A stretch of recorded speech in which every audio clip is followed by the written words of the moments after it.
Hello, hello, hello, and welcome. Hello, for the. Oh, damn. We only got 4 people here. Damn. Hello, hello, the 4 people that are here. Welcome. Um, so there was. I had some time to like relax and figure some stuff out, take my time. Just to be fair, there was a lot going on in my life, but uh, I got to source some stuff out, and I think I finally put everything together. But it's kind of funny looking back at it. I actually predicted almost everything that was going to happen here in previous videos. I just didn't realize how right I was. Um, so TLDR. Hello, Thomas. Hello, Iwer. I'm good. So yeah, TLDR. In previous videos, I don't remember which. If anybody here remembers which, I'm pretty sure it's in a lot of them. I pretty much said that the current arc is pretty much the cheer update in reverse, and I've said this a lot. I said this a lot actually. Like I pretty much said like, oh, this is the cheer update in reverse. It's the cheer update is about being selfless. This is about being selfish. I didn't realize how fucking right I was. I didn't realize how fucking right I was until like I like saw some images from the cheer update and I'm like, wait, wait, oh my god. So for those who didn't realize, while we were reading this chapter, this was the perfect boyfriend speech. This was the perfect boyfriend speech. It just interestingly didn't she didn't say my perfect boyfriend. Okay, the big difference between the perfect boyfriend speech and this speech is you have to pay attention to how Kazuya phrases it. He talks about Chizuru in third person, never really like pointing at her directly, but literally looking directly at her when he wants like Chizuru to cry. A big thing too. Let me pull it up. Like this shit like blew my fucking mind, dude. Like when I first saw it, like Kazuya. Oh man, how do we even start? Hello 3D model. Hi Lawless Bacon. Man, where do we even start with like how crazy this is in comparison to the cheer update? Because like this literally is the cheer update in reverse. So okay, I guess a good starting point would be the shadows. In the cheer update, Kazuya is actually in shadows for a huge portion of it. Kazuya's whole thing in the cheer update is that he is in shadows, whereas Chizuru is in light. There was like a perfect panel from chapter 164. Let me pull it up. It like when I saw it, I'm like, shit, how did I not see this? In shadow, in light, in shadow, in light. We go to flashbacks from Chizuru. Like, bro. And like, oh man, where we need the perfect wife speech. What Kazi has given plenty of those, but yeah, no, like this blew my fucking mind that this is actually the cheer update in disguise. So okay, remember how in last stream I was talking about how Chizuru is hiding her bad side. I was right and kind of like off the mark. I was pretty much going in the right direction, but I didn't fully understand it yet. This is kind of when it clicked for me. This is kind of where I was like, that's what he's doing. So, in the end of the cheer update, it is Kazuya being selfless. That's kind of the whole point. He even kind of like if you read his dialogue, you can kind of understand it. So okay, I'm gonna break down the cheer update for you. Let me break down the cheer update for you. Okay, right then, why did I say that? To this day, I'm not sure. Some people out there, when faced with a trembling girl, might be able to think, well, I'm just a client and put up with it. But me, I don't have it in me. The girlfriend and the boyfriend. The current arc is called The Girlfriend and Love, right? Where Kazuya was is now called Love. Okay, it's kind of important. So, get to the next image. My perfect girlfriend, she's pretty, stylish, kind, but when I'm being pathetic, she's always there to chew me out. What does Chizuru do that's the reverse of this, right? So,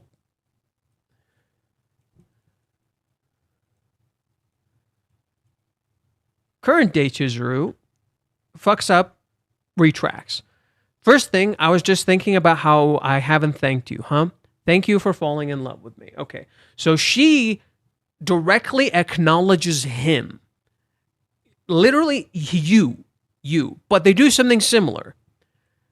Kazuya never once says Chizuru's name or Mizuhara here. Chizuru never once says Kazuya's name here. Not a single time. Right? She always acknowledges him with like, saying, thank you for falling in love with me. I never thanked you. She's still using the you, right? The you Chizuru is known for. She's not saying, I don't know if she's saying anata. I don't know if she's literally saying anata, but is anata you? I might be mixing up my words. Don't listen to me. I'm fucking stupid. But yes, she literally says you. She doesn't say his name. Same exact thing here. Kazuya never says Chizuru, but oh wait, I went to the wrong one. Oh god. Oh, the heck? Jeez, what a disorder. Oh, I know what to do. I can fix this. I can fix this. So those are my old files. That's why it's weird. And my old files are kind of organized funny. But here, I got a new set of files that I organized better. Okay, so what's the first thing Kazuya goes to? The Shimoda incident. What's the first thing Chizuru goes to? The Shimoda incident, but from her angle. It's the same. Right? In that incident, she called him out. That's the first thing we see. And sometimes she's even kind of scary, but she's a bright light through and through. Her smile is incredible. She's cute. Goes silent. Just like Chizuru had to like take a breath, get her shit together, organize what she wants to say. And sometimes she cries just a bit. Okay. This is the reverse of this. Look at these panels. and tell me they're not the reverse of each other. Chizuru in shadow looking directly at Kazuya. It's about acknowledging him. Kazuya looking away from Chizuru and her looking at him because he wants her to acknowledge herself. It's the reverse. It's intentionally the fucking reverse. Chizuru wants Kazuya to acknowledge himself, right? She's acknowledging him so he can acknowledge himself.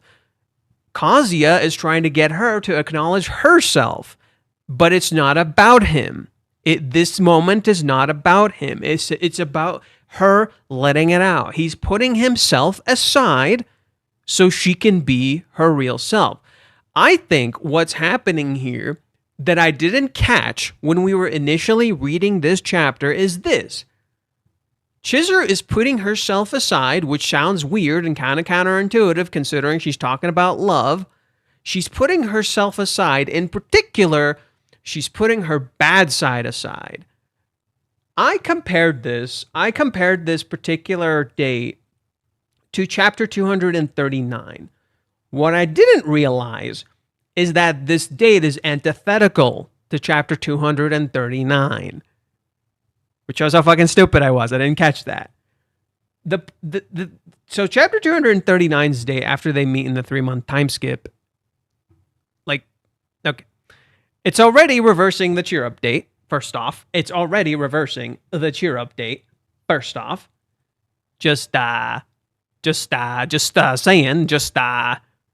saying. It's already reversing the cheer update. However, both the cheer update and this are rental dates. This is not a rental date. So this is a lie hiding a truth.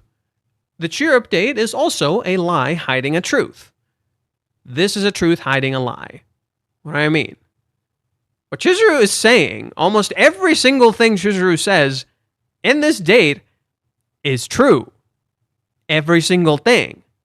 But remember certain things that I caught that I thought were a little weird, like this. Since that one time, I haven't cried, right? I pointed out how this is kind of a lie. She did cry. Now, it was a small cry. It wasn't a big cry, but she did, in fact, cry.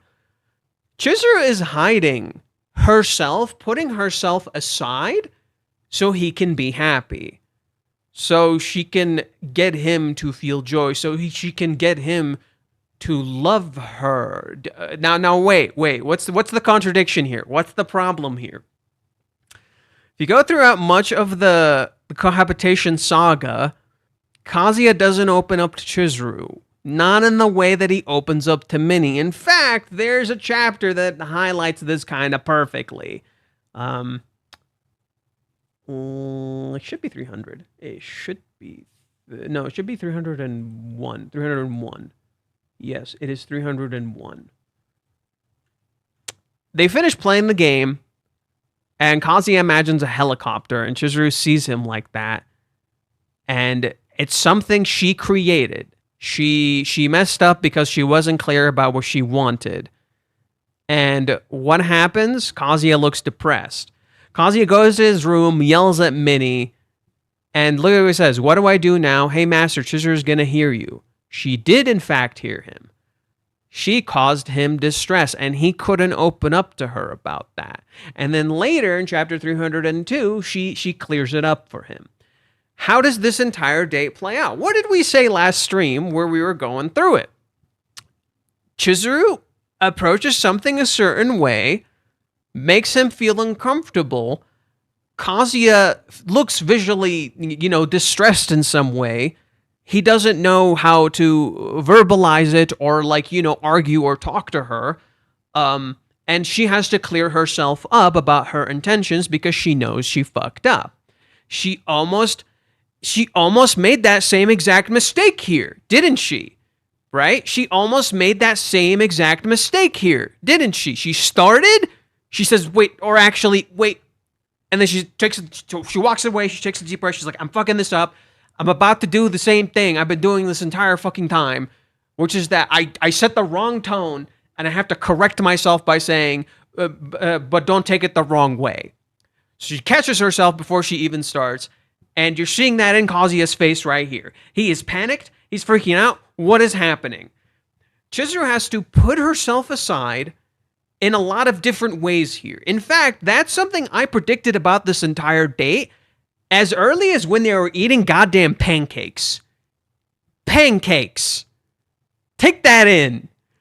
When they were eating pancakes, and I read my thread to you guys, so for people who were watching last stream, you remember this. I literally pointed out how Chizuru is trying to make Kazuya feel happy. In fact, let me make sure I get the right chapter.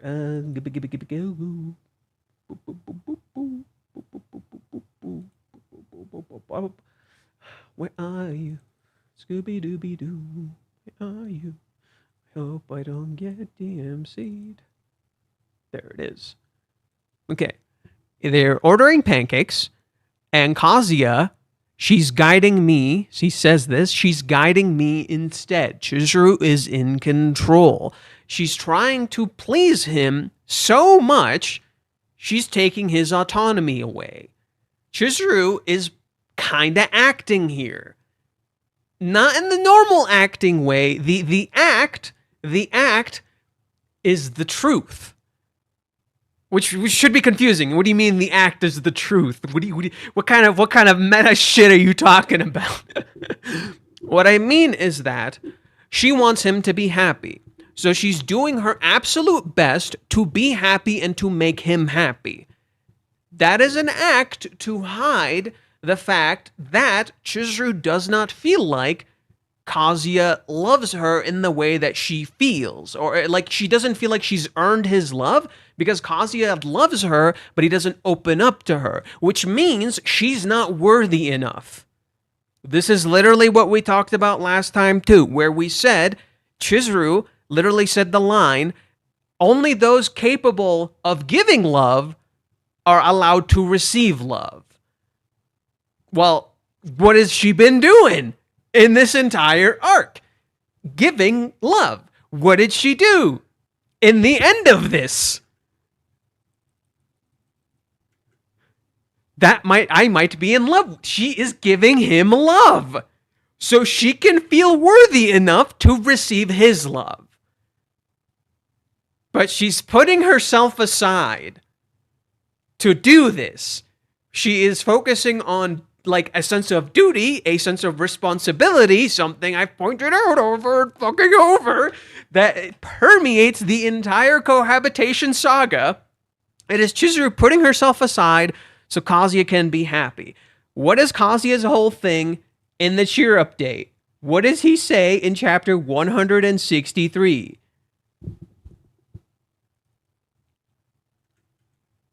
I can't help it. The way you're smiling when I look at you, the way you persevere even when you're weighed down by tough times, the way you soldier on even when you're all alone in the world, the way you keep on living keep living with your eyes looking forward when I look at you. Even if you think I'm annoying or pushy or a nuisance, or that maybe I just don't know my place, or even that I'm trash, I don't care. I'm fine with it because I want to be there for you. I can't help myself. I want to support you.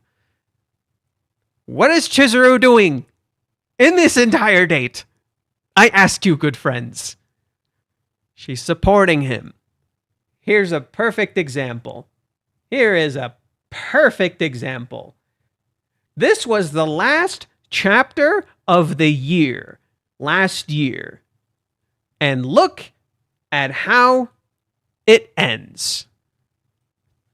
Look at how it ends. Chizuru helps Kazuya move forward.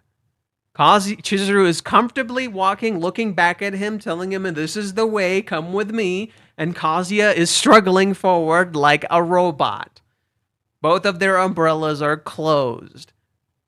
Chizuru is supporting Kazuya just like he supported her in the cheer update. In the cheer update, Chizuru is acting very clearly, right? She's putting on the act of she's fine, and Kazuya is supporting her.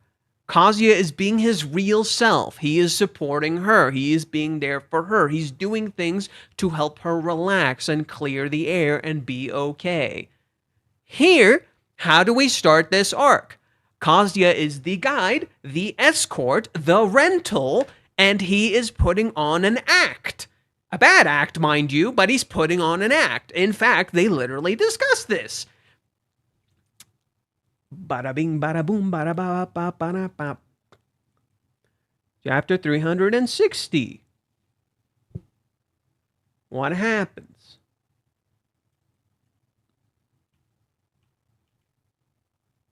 Actually, wait. This might not be the right one. I'm on the right track, but it's not the right one. Let me pull it up. It's this one.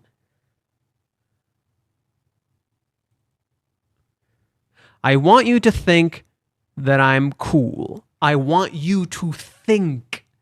I want you to feel a certain way. What does Chizuru say here? I think that I might be in love with you. I think. I want you to think. Chizuru later says, I do. That is cool. Right? The idea of how Chizuru thinks is important. It is creating an element of comfort. She's reverse acting, if you will. And I pointed this out in a few different ways and other things. But yes, she's essentially reverse acting, where she's acting with the truth to hide the lie that, what she actually wants, her real self.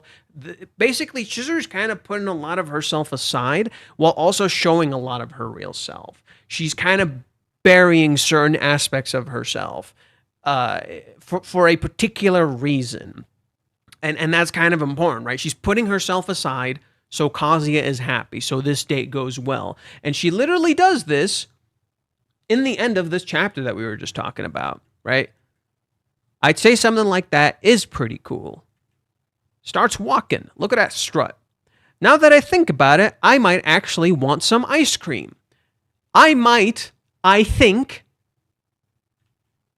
I'll treat you later. Okay, Joe Polis is going to be so fun, right? She starts playing the exact role he wanted. She starts indulging in what he wanted. What does Kazuya do in the cheer up date, right? He wants Chizuru to indulge.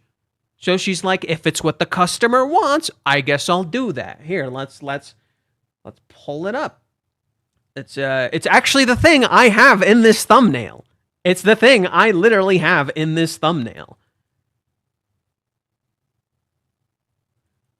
They're at the restaurant. Chizuru knows what he's doing. I knew it. You're trying to take care of me, aren't you? If this is about my grandma, like I said, I'm fine. The date's too considerate. I told you you're ready for that. It's nothing like that. Well, on another note, thanks for the whole project. Was your grandma able to see it? Again, now we're seeing Chizuru in shadows. Now we're seeing what she's hiding. Thank goodness. What I'm saying is, I feel like you've already done more than enough for me. If not, for you, the movie would have never been made. I can't ask you for more than that. Well, even so, I still have something I want to do. Well, all I want from you is to go along with this date. Well, if this is what my boyfriend really wants, what can I do? Okay, I'm going to enjoy myself. What did I just show you?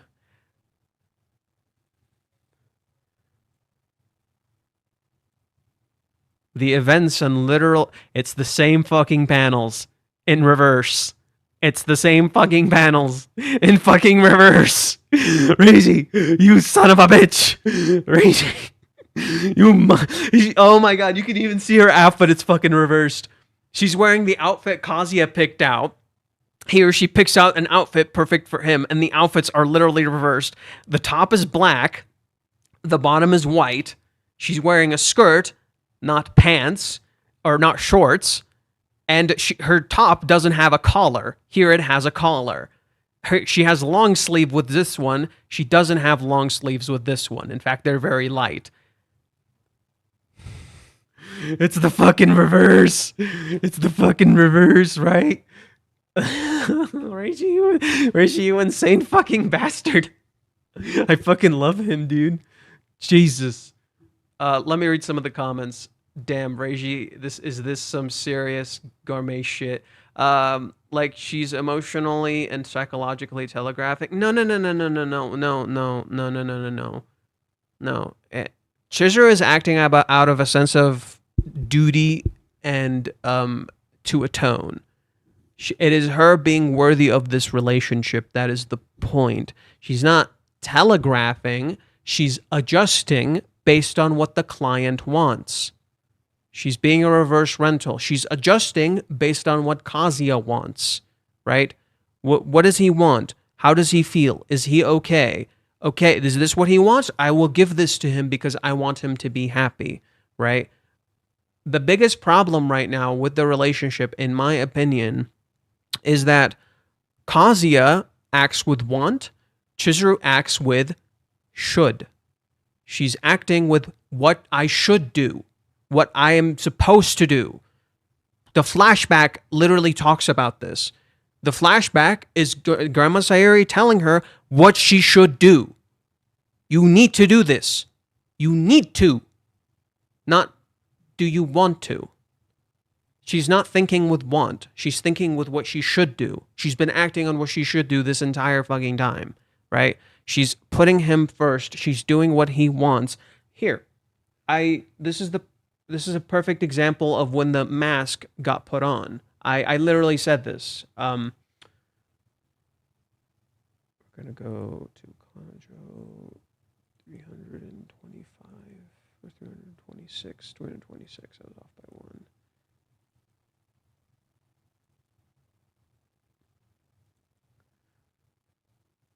Kazuya runs into Chizuru. Chizuru asks about Minnie. Oh, wait. My bad. Wrong one. After Chizuru steps out of the bathroom, she asks him about the date. She says we can just leave together. Why can't we just do that? And Kazuya, look at this, hidden in shadow. Right? He's constantly acting with, how was that? What does she think? Kazuya is actively trying to earn Chizuru's approval. Chizuru is actively trying to get Kazuya's approval too. Kazuya mentions apparently it's going to rain on the day, so I figured we could have fun either way. Oh, that kind of rhymed. Oh, it's going to rain? Again. Literally a sigh sign. She's sighing. Again. No, it's nothing about this. Okay, I see. You've put a lot of thought into this.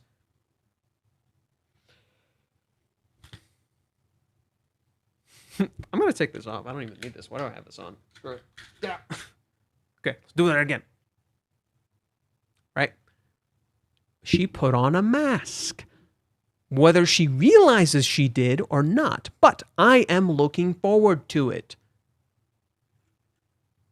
How was that? What does she think? Gives him exactly the result he wanted. Hidden in shadow. Illuminated in light. Glowing. And then, in the very end of the chapter, you have an intentional contrast to Chizuru. Mommy looking sad. Mommy looking sad in contrast to Chizuru putting on a smile. Now, there's a lot of thematic meaning to this. One, this is a byproduct of the things Chizuru changed in her life. This is Chizuru taking control back, so naturally she's smiling. Mommy is in a situation she's not happy with, she doesn't like, and she's frowning. However, if you think about it, Chizuru is kind of in a similar position. She's both in something she really wants to look forward to. She wants to enjoy this, but she's being put in a scenario she does not like. That being the rain. That being this thing that follows her this entire fucking time and will never leave her the fuck alone. And it will always goddamn rain. Even on a very important day, seemingly this is a very important day and it's raining. Right? It's a very important moment in Chizuru's life. This is a deciding moment. She needs to make the choice, right? She needs to decide, and the rain reflects that choice, right? It's a very important moment for her. So naturally, she wants to smile through it. She doesn't want that to be the deciding factor, that she because it's raining, she's depressed about it, and she hates it. It shows that the rain does bother Chizuru, but she wants to smile through it. In contrast to Mommy, because Mommy isn't changing anything, because Mommy is in a scenario she does not like, she's, she doesn't have control, so she's not happy about it. So the idea here is that there's layers to Chizuru's character. It's not just, I love you. A part of it is that she wants to say, I love you, right? But then a part of it is that she also wants to say it because she wants him to feel like he is loved and he is seen. In fact, that's been the whole point of this arc, for Kazuya to feel loved and seen, for him to think certain ways, to feel certain things about her. Just as Kazuya wants her to think and feel certain things, Chizuru wants him to think and feel certain things too. Basically, what I realized is that these things, the two towers that we see, are about perspective. What is this, right? So it's the towers mirroring how they're standing. It is literally mirroring their height stature. If you're here, you're looking up. If you're here, you're looking down. It's about perspective. So your perspective changes depending on what your height is, where you're looking. This is perfectly reflected in the vertical nature of the chapters, right? Your perspective changes because of how the chapters are shaped and positioned, right? You look differently. The way your eyes are looking are different. The way you follow the panels is different. Right? You have these very vertical panels. In contrast, if you go to the cheer update, the panels are very horizontal, especially when Kazuya is giving his big confession moment. Right? It's mostly horizontal. Let me find them. If you go to chapter 164, much of these panels are horizontal.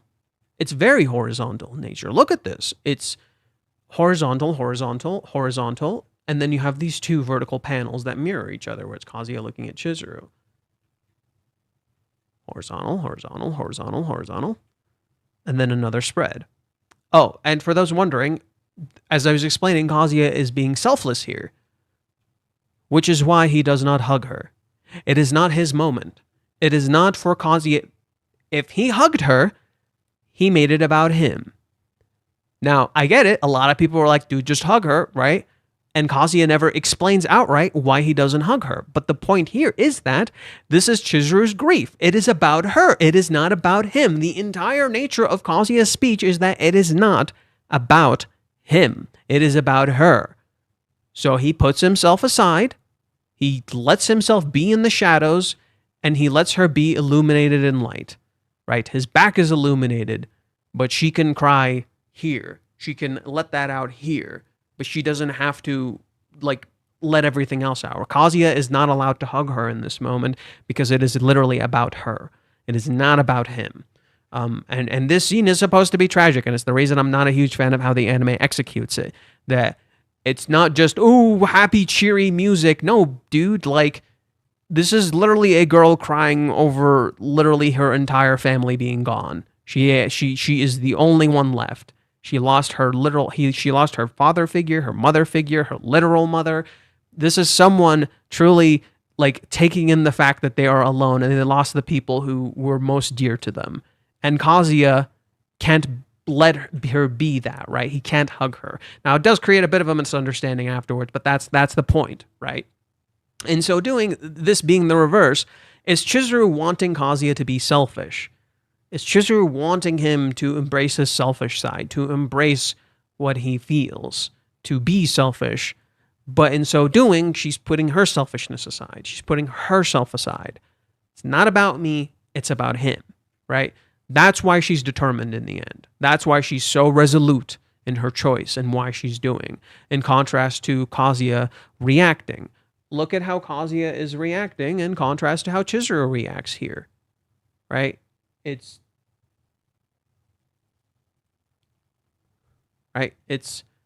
very intentional similarities, and the panel structure is quite similar too. It's about Kazuya. This entire arc has been about Kazuya. It is Chizuru's character progression, just as the movie arc is Kazuya's character progression.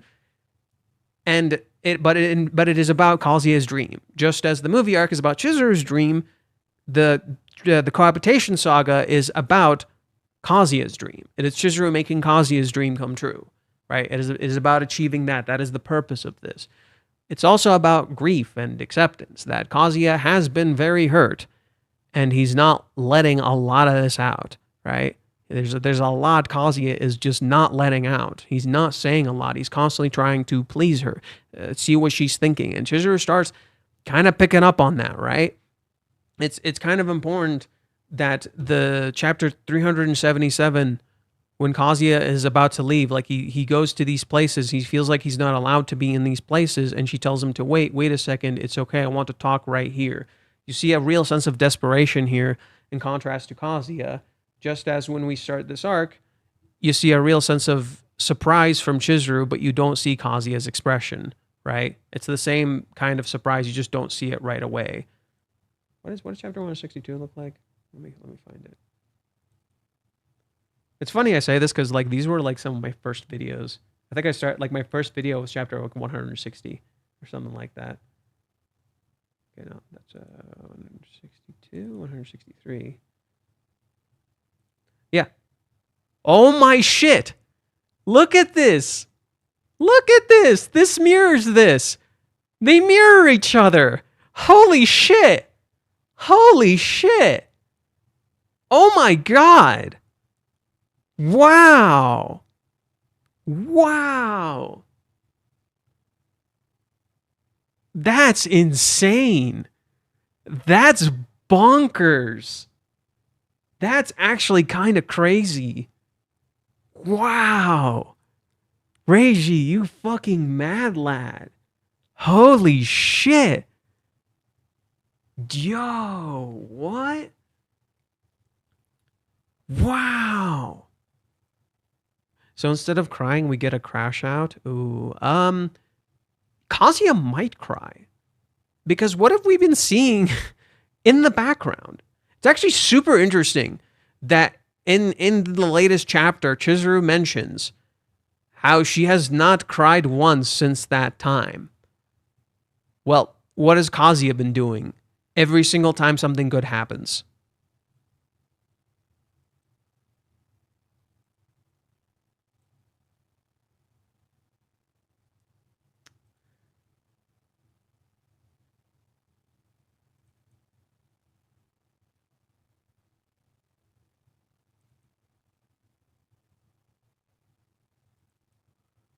Every single time something good happens in the cohabitation arc, Kazuya cries. Every time. In contrast, you have Chizuru saying, since that one time, I haven't cried, right? But she did cry. She's putting that aside so Kazuya can cry. She wants him to cry. She wants him to let it out. She wants him to feel, to express, to say what he's actually thinking. That's why she tells him, I'm in love with you. I might be in love with you. She wants him to say this, to let it all out. If it means she says, if it means she tells him I'm in love with you, even if she's not fully confident in that, she doesn't speak with a complete sense of certainty. She does think it might be real, and she thinks that's enough if it means he lets it out, right? She's willing to do this bad. There's a reason. She mentions a choice she made in Paradise where she says, what happened to Hawaiians really made me think, why did I do something like that? There had to have been other ways to handle it.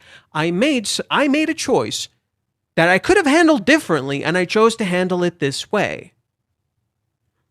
I made a choice that I could have handled differently, but I handled it this way because I think it's both the right thing to do and what I want. She, just like in Paradise, where she chose to kiss Kazuya, and it's not something she regrets, she's doing something here that she doesn't think she will regret because it'll let Kazuya talk. It'll let it all out. She'll see the real him underneath, the him that he's been hiding this whole time. It's a truth disguising a lie. She's literally telling you what she's doing here. She's literally telling you, I could never allow myself to be someone's girlfriend. I can't allow myself to be your girlfriend until you let everything out. Until I am able to give you love. Until I can give you this love, I am not allowed to receive your love. She's literally telling you what she's hiding. There's a reason she's hidden and she holds these words close to her heart. That it was wrong to fall in love with a client. Stop being a client. You're still a client. Stop being a client. You're still acting like one, right? You're still acting like a client. Stop being a client. Let it out, right? Let it all. Oh my God. But the past month, the more I've gotten to know you, the more I've realized that, right? The real you I've kind of gotten to know, right? She's literally saying, I want to know you. So I've gotten to know you in the past month. The more I've realized I might be in love with you. But show me the real you. Show me the real you hidden underneath there. And isn't it fitting that she wants to see the real him, so she puts the real her to the side? She hides the real her. But if she lets out the real her, that might actually bring out the real Kazuya. Chizuru is kind of making a mistake here, but she's committing to the mistake. And that's kind of what's important. You need to sometimes commit to your mistakes, and that's okay. This is how you learn, right? It's Chizuru realizing she doesn't have it in her to break the status quo by showing her real self. So she's like, you know what? I'm going to commit to the mistake. I'm going to commit to doing the wrong thing in the right way to get the right results, to get the result I need to do. That's why she's hidden in shadow. She's hiding something. She's hiding that she's trying to get Kazuya to really open up. She's hiding that she's not certain of her love. And I think one of the reasons she's not certain is because Kazuya isn't fully opening up. She's not seeing fully the real him. She's not like, they keep like being on the, don't they always feel like they're on the edge? Like you're getting edged, right? It feels like they're just, dude, if they just let it out, they just say everything they're feeling, they would sloppy kiss. They would like fucking lose it all over each other. And remember what I said about the izakaya, when they almost get into a fight and Kazuya stops himself. Kazuya refuses to fight her. Kazuya refuses to argue with Chizuru. Kazuya refuses to let himself out. It's not about fighting. That's my misunderstanding. It's not about fighting. It's the purpose of the fight. Why? Why have the fight? Show your real self. It's about showing your real self. Whether that happens through a fight or through other means or through arguments or something, the point is to let yourself out. That's why this is happening. That's kind of where my misunderstanding occurs. It's not necessarily about a fight. It's about letting your real self out, right?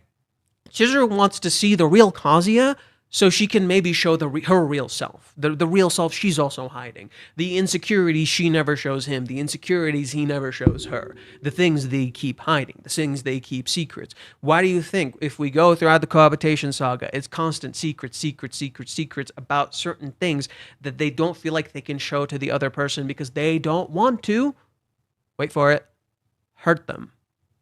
Kazuya goes and meets Mommy, doesn't want to tell Chizuru about it because he doesn't want to hurt her. Chizuru goes and meets Umi and talks to him in the background, doesn't tell Kazuya about it because she doesn't want to hurt him. Kazuya goes to the DVD store because he doesn't want to be in Chizuru's home because he doesn't want to make her feel uncomfortable. Kazuya doesn't make her feel uncomfortable, so what does he do? He lies about it. He says he was with Kibe, right? Chizuru goes and talks to Kibe about what he thinks of Kazuya. Chizuru talks to Minnie about what she thinks of Kazuya. Never mentions it to Kazuya, right? She does all these things behind his back, right? That's kind of the problem, right? They're not opening up to each other. This is about that. This is to achieve that goal. This is to create a bridge. It's about creating a bridge. Let me read some of the comments. I don't see Kazuya screaming nor cursing out Chizuru. I see him just crying as he thinks I'll never be enough for you. I don't think it's I'll never be enough, but it is about getting Kazuya to cry. And I don't think it'll be I'll never be enough for you. Rather, I think it's Chizuru just trying to get Kazuya to let this out. And I think she's trying to do it the best way she can, the best way she knows how. And I think that it is supposed to be about an argument. Heck, oh my God. Speak of Kazuya in shadow, Chizuru in light. Roles got reversed. Did it. Oh yeah, I remember I made a thing for this. I made a thing making a comparison between the two. Let me find it. Yeah, there's an intentional comparison Reiji creates here. So look at this. The shadow's in the middle. They're standing in shadows, but they're both illuminated. Kazuya is in shadows. Chizuru is in light, right? So there were some paneling structures Reiji intentionally had compare. Let's see. So I gotta read what people said. They immediately pull up the evidence. Sacrifice her fear for him, much like he did all those chapters ago. Yes, exactly, right? She put her fear aside and she tried to act out of love, right? She's like, I gotta make the right decision. I gotta put my fear aside, right? She's acting with love like he was acting with love. He is inspiring her, right? Why does Kazuya act? In the cheer update, he's so inspired by Chizuru. He sees how hard she's fighting and he wants to fight just as hard as her to help her. Chizuru is seeing how hard Kazuya is fighting, right? Like all these little moments we think Chizuru is not seeing, she's seeing them. She's catching them, right? So Chizuru is walking here. We think she doesn't notice these things. She does. We think she doesn't notice how far back Kazuya is walking. She does. We see her eyes closed, but she's smiling because she's with him, right? She's smiling because she sees him. Kazuya sees how she feels bothered here, so he tries to help, right? He's hidden in shadow. We think she doesn't see this. We go to this place and notice how Chizuru is leading and Kazuya is following.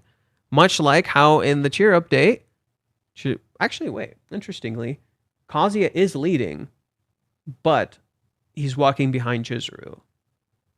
Damn, Reiji, you fucking mad lad. He did it again. Chapter 161 or 162. Let me find it. There is a scene quite similar. It's 162, I think.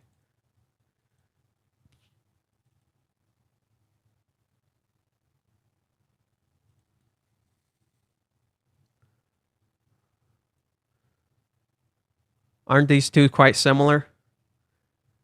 Aren't these two quite similar, right?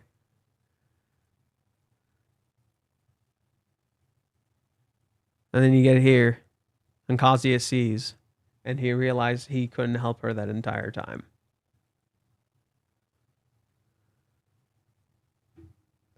Look at how far away she is, and look how close she is here. Okay, now, let's get here. Kazuya says, let's go, and Chizuru's facing away from him. Kazuya feels far. Kazuya feels far away here, right? He's looking at his hand. He's not seeing Chizuru.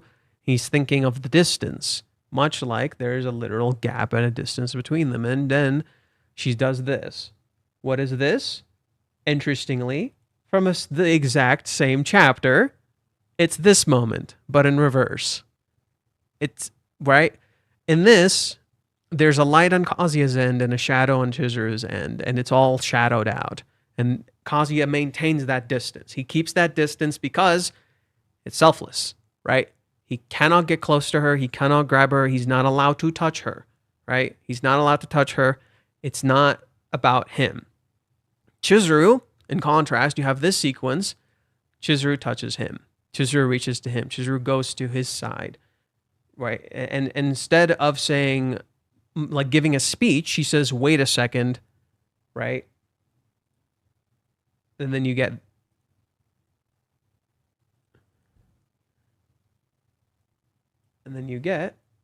come on, grab it, come on. There we go. You get this. Intentional contrast. Fake. Compare the confession of the Hawaii Arch from Kazuya when Chizuru wants to make a confession where he had taken care of Anne, and that of chapter 378. You mean when Chizuru runs away and Kazuya couldn't confess? Hold up, it's a shit test. Women always want men to show their feelings until they actually show their feelings. No. I hope you're being sarcastic, Cyber Demon. But no, I don't think so. Why? Do you know why I don't agree with that? She heard his feelings already. She already heard his feelings.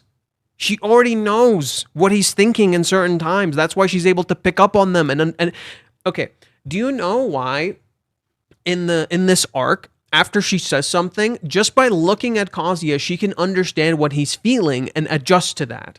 Because that's the entire cohabitation saga. It's her paying attention to that and occasionally catching these things. And then in that chapter I showed you, chapter 301, she literally hears what he's thinking. She literally hears what he's thinking and adjusts according to that. We even see it during the cosplay arc. When they go cosplaying, Minnie or Kazuya says this line, and Chizuru says, "Don't do that," completely misunderstanding Kazuya's intent. And then she realizes what actually happened there, and she's like, "Oh, I'm sorry, I fucked up. That's on me." There it is.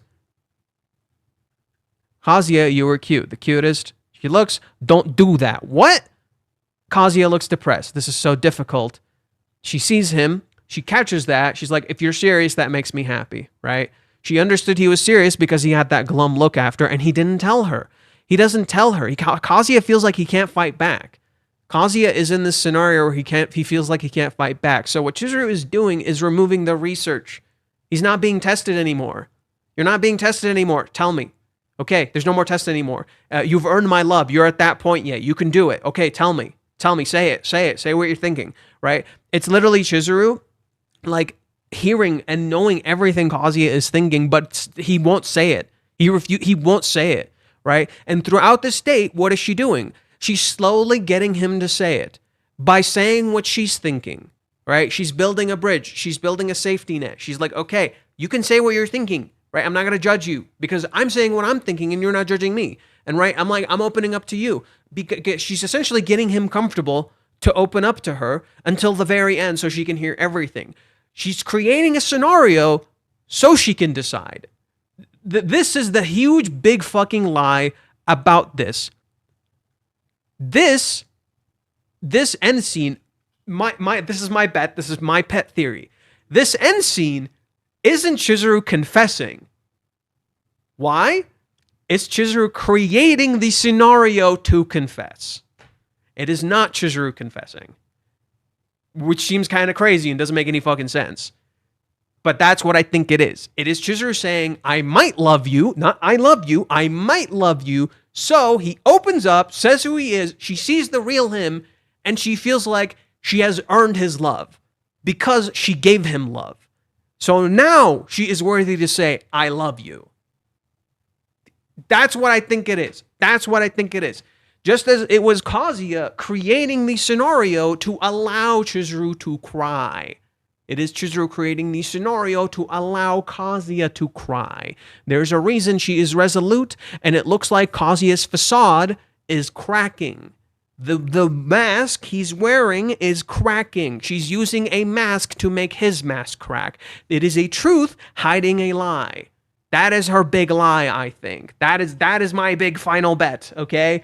I'm a little more confident in this one. I don't feel like I have gray areas. I don't have as much doubts as I did in the earlier portions where I was like, we were going through and I was kind of figuring out. I feel kind of confident about this one. I think that's Chizuru's big lie here. She's been adjusting Kazuya, helping him get comfortable, helping him feel at ease, helping him feel like he is seen and he is with her. And yet, we constantly see her vulnerable too. We constantly see her weak and vulnerable too. Right? So those things are important. And it's like, basically, it's us being able to see past the illusion, what is real and what isn't. Reiji's intentionally creating scenarios in this arc of perspective. So this is what I was getting at earlier.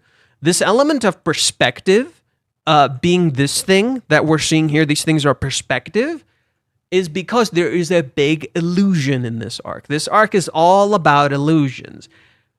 When we see this flashback earlier in last chapter, when we see it with Sayuri, many people would think, "Oh, is she gonna reject him?" Right? Most surface level people would probably think, "Oh, she's gonna reject him." Most people who are over analyzing or analyzing like me, where they dig deeper into it, you will find different meanings, and you'll get left with, "Is she or isn't she rejecting him? I can't fucking tell." If you're a big fan and you know how deeply in love she is, you're confused. You being confused, you overthinking is the point. You're under an illusion.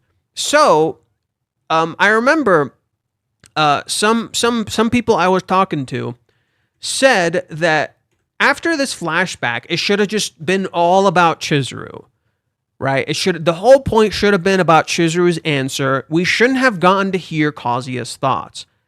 I think, in my opinion, that's a fundamental misunderstanding of this chapter. Why?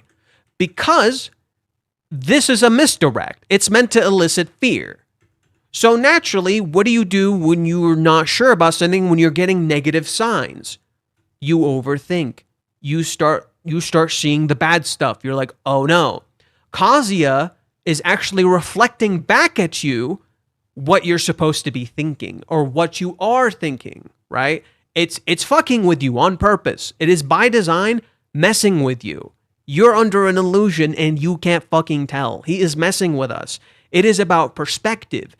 And once you get a clear perspective, suddenly everything changes. Suddenly when we get the final chapters of this arc and we understand what has been going on this whole time, every single thing we've been given will be completely recontextualized, intentionally so. And so you will think back to yourself, wait, this was the initial feeling I got reading this, but this was the actual meaning? That means this scene was messing with me. And Reiji did this a lot. Reiji did this a lot in chapter 364. It is one of the most important chapters because it straight up tells you, bitch, this is a big fucking illusion of perspective. It is very intentional by Reiji that he does a museum of illusions based on perspective.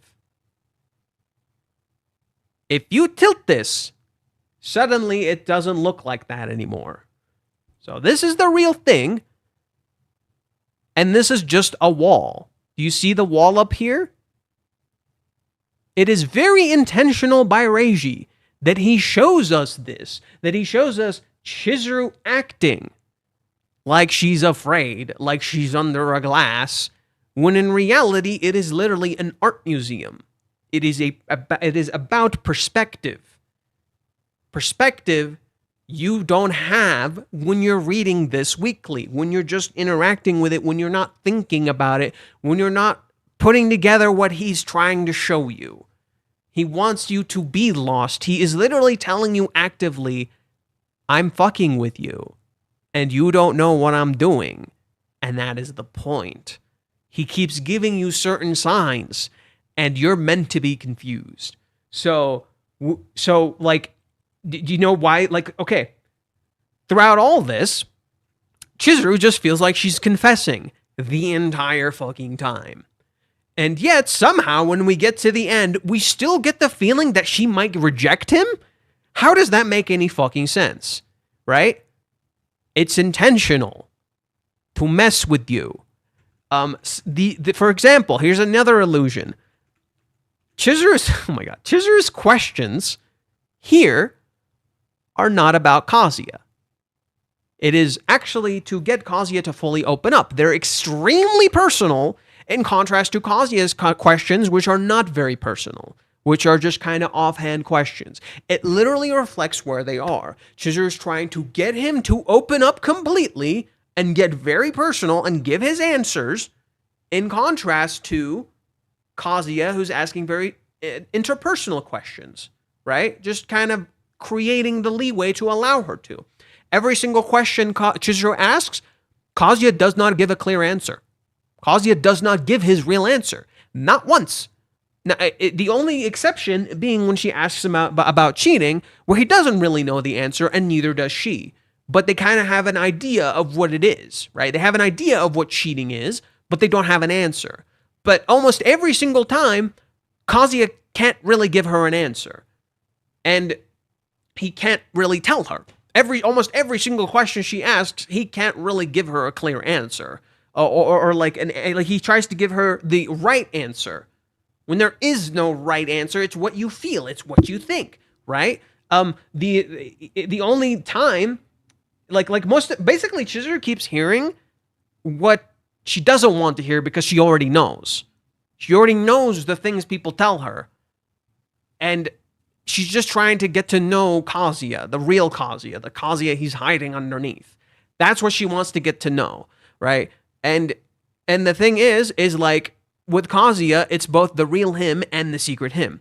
I don't know how the manga's gonna end, but Reiji is the best romance writer ever. I'm glad I'm getting people to join my cult. I'm glad I'm getting people to join, and the Rent a Girlfriend is actually really good.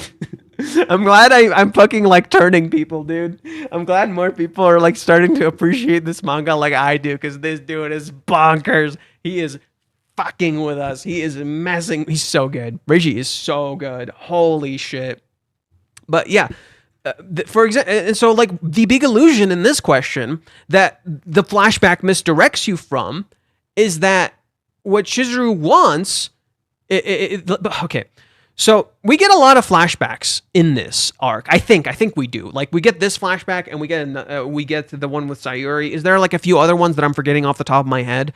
But basically, this flashback is an illusion in of itself, because if you go here, like, so there's some crazy shit here.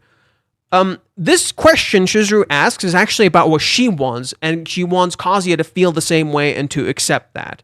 She wants Kazuya to feel the same way as her and to accept that. And to she basically, Chizuru is afraid to give her actual answer in this scene. This is the first question. She's afraid to give her actual answer. She gets on the ride and she sees Kazuya with, like, you see how her eyes are closed and his eyes are wide open. Kazuya looks like a cartoon. He looks like a complete fucking buffoon. But his eyes are open. He's seeing the ride. One eye open, she looks at him. She sees how brave he is. And she's like, I want to give my answer too. She comes back to it. I want kids who have brothers and sisters, laugh with each other at home, and attend the same school. We'd go to Parents' Day, together.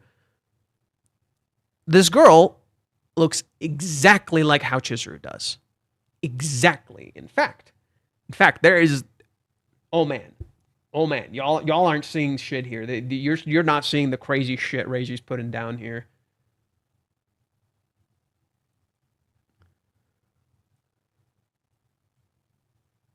Look at how this woman is dressed. Look at how Chizuru is dressed in her flashback. Look at how this man is dressed. Look at how Kazuya is dressed. The girl does not have a face. It's clearly Kazuya here, but he doesn't have a face. Why doesn't Kazuya have a face? Because she doesn't know the real Kazuya. She can envision the future with him, but she doesn't know the real him. She doesn't know what her daughter looks like, so naturally she pushes an image of herself onto her, right? The daughter looks identical to Chizuru, right? But with Chizuru with her hair down, right? Right here. It's literally the same hair, right? This daughter is Chizuru, so she is putting the image of how she used to look onto her daughter. She imagines herself as this parent here, literally wearing the same exact ponytail as her. And for the father, she imagines Kazuya wearing the same thing as this man right here. But Kazuya does not have a face. He simply has a smile, because she doesn't know the real Kazuya at this point. So I guess I just want a lot. I think that kind of family is really nice. Do you think that's maybe a little childish, right? She's asking him to tell her the real him. She's being a little brave in this moment, so she sees the real him. She wants to see the real him. She says what she's feeling. She puts her fear aside and gets a little fucking brave, so she sees the real him, because she knows asking the question isn't enough. Asking the question here is not enough. She needs to see the real him. And so she's like, okay, I'm going to be a little afraid. I'm going to say what I want to say. I'm going to say my actual future. That's the point of this. Naturally, when Kazuya cheers her on, look at how she... Relief. I'm glad. She heard what he actually thought, right? Then she asks, when do you consider cheating? Okay, so do you see how that scene is now recontextualized now that we understand? I picked up on a lot of this stuff in a different read-through, where I realized, like, oh, wow, there's so many things that are being, like, mirrored with what Chizuru is doing, with what Chizuru is saying. That's the point of that flashback. The point of the flashback is to tell us this is what Chizuru wants, and this is what Chizuru crumbles and puts away, and this is why Chizuru has to voice that to make sure this is what Kazuya wants, right? She's like, you want me to break your heart a little bit? You want me to break your fucking heart a little bit? She's holding a paper. Oh no, what did I do? She's holding a paper here. See this paper she's holding? She looks at it. She crumples it. What does the paper read? Notice of Parents' Day on Saturday. Her parents weren't there. And she imagines these parents as herself. She's the little girl who looks exactly like her in the future that she's imagining is herself. She's doing this for herself. She looks like the parent she wanted to be, or the parent she wanted to have in that moment. She wanted that. It is Chizuru not crumpling the paper away so her child doesn't feel like this in the future. She's doing it for herself. Just like in the nursery arc when she goes there, what happens? In the nursery arc, she talks to a little girl and she tells her, your parents love you very much and they always will. So she hears that for herself. She's saying it for herself. That's the point of this scene. She's saying what she wants deeply in her heart so that Kazuya says the same thing, but she cannot visualize the future. She cannot see Kazuya. She cannot see Kazuya, so she turns to him with her eyes closed because she can't see him. I want to see you. This is what she's saying here. I want to see you. Her eyes are closed because she can't see him. So, but in contrast, you have Kazuya's eyes who are open because he sees her clearly. That's what she wants in this scene. Not only can she not envision the future, she cannot see Kazuya. And she wants to see him. This is her desperately saying, I want to see you, please. Right? I want to see you so I can see that future. I want to see you so I can look at my past. This is her choosing to look at her past so she can look to her future. I got a similar feeling. I said something along her doing her part without Kazuya's intervention, and you said that it's their relationship. I should be done with both, and I think that's really the last part of the puzzle. They have done almost everything that a couple does except fully embrace their relationship alone. For both of them, that last risk of allowing the other party to hurt the other to hurt you but love you. Entirely good and bad. Can you elaborate on what you're saying? I think I get it, Paradise. I think I get it. But can you elaborate? I'm just a tad confused on how you're phrasing it. Because this is that moment where they're like, you know, like pretty much what I said is this is about Kazuya fighting it alone, right? And embracing that he can do this without anybody else. And Chizuru is kind of doing the same. But it's not, but this isn't about being alone. This is about being accepted by the other person, I think. This is about accepting yourself and being accepted by the other person. It's the opposite of being alone. The date itself is something they had to face alone. But this is about accepting themselves and accepting the other person. And it's not something they can do alone because they are part of the relationship. A relationship is not alone. It is together. So you can't say like they did the part that's alone. They did the part that's alone. They pulled that off. They succeeded in the alone part. Now they need to do the part where they're together. But the fear is something you have to face alone, right? So this is about confronting that fear. Is that what you're referring to? It's like the fear they have to face, the risks they have to take that will let them that they have to face alone. Right, the fear that Minnie says she can't handle alone, that Chizuru is now facing alone. Is that what you're referring to? Because Minnie essentially says that. Kazuya says, like Kazuya talks to Minnie in that date, and Minnie literally says, like, I don't think I can face that fear alone. And that's meant to contrast Chizuru, who made the decision to face that fear. Where was it? 342 maybe?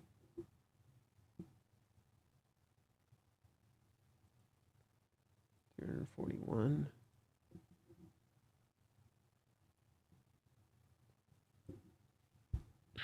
Let me read some of the comments. Go back to chapter 375. Chizuru was doing the same thing. Do our plans align?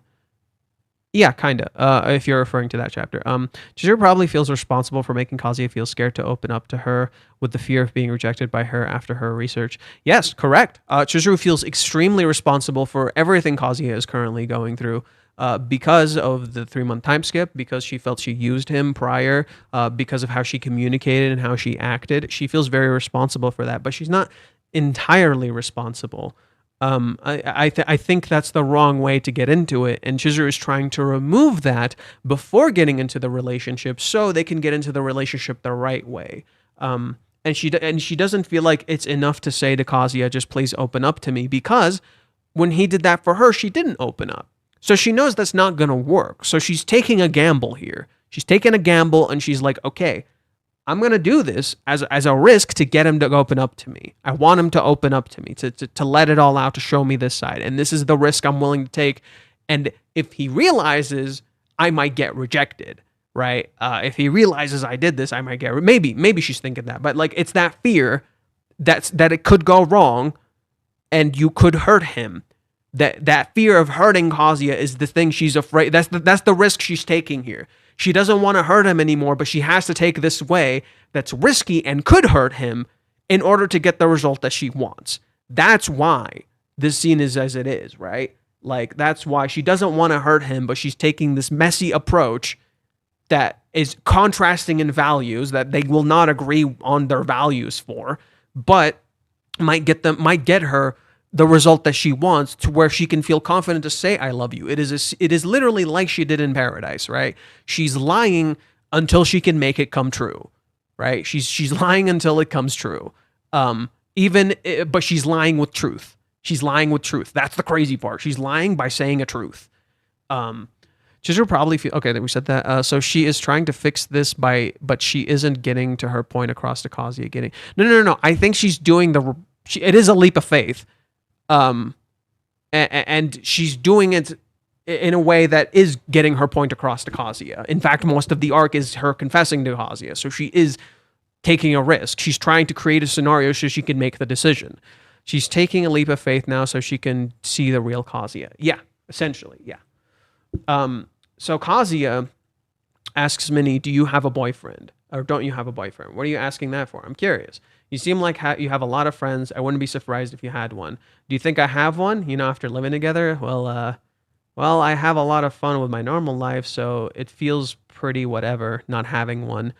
I'm happy with my friends. I'm happy with my work and friends. Well, I guess that's how people think nowadays. It's very like Yamori-san. However, you get to the real reason. Besides, isn't being in love kind of lonely? Okay. I mean, confessions are something you've got to do on your own, If you want to keep the most important person to you by your side, then you can't rely on others forever. Okay.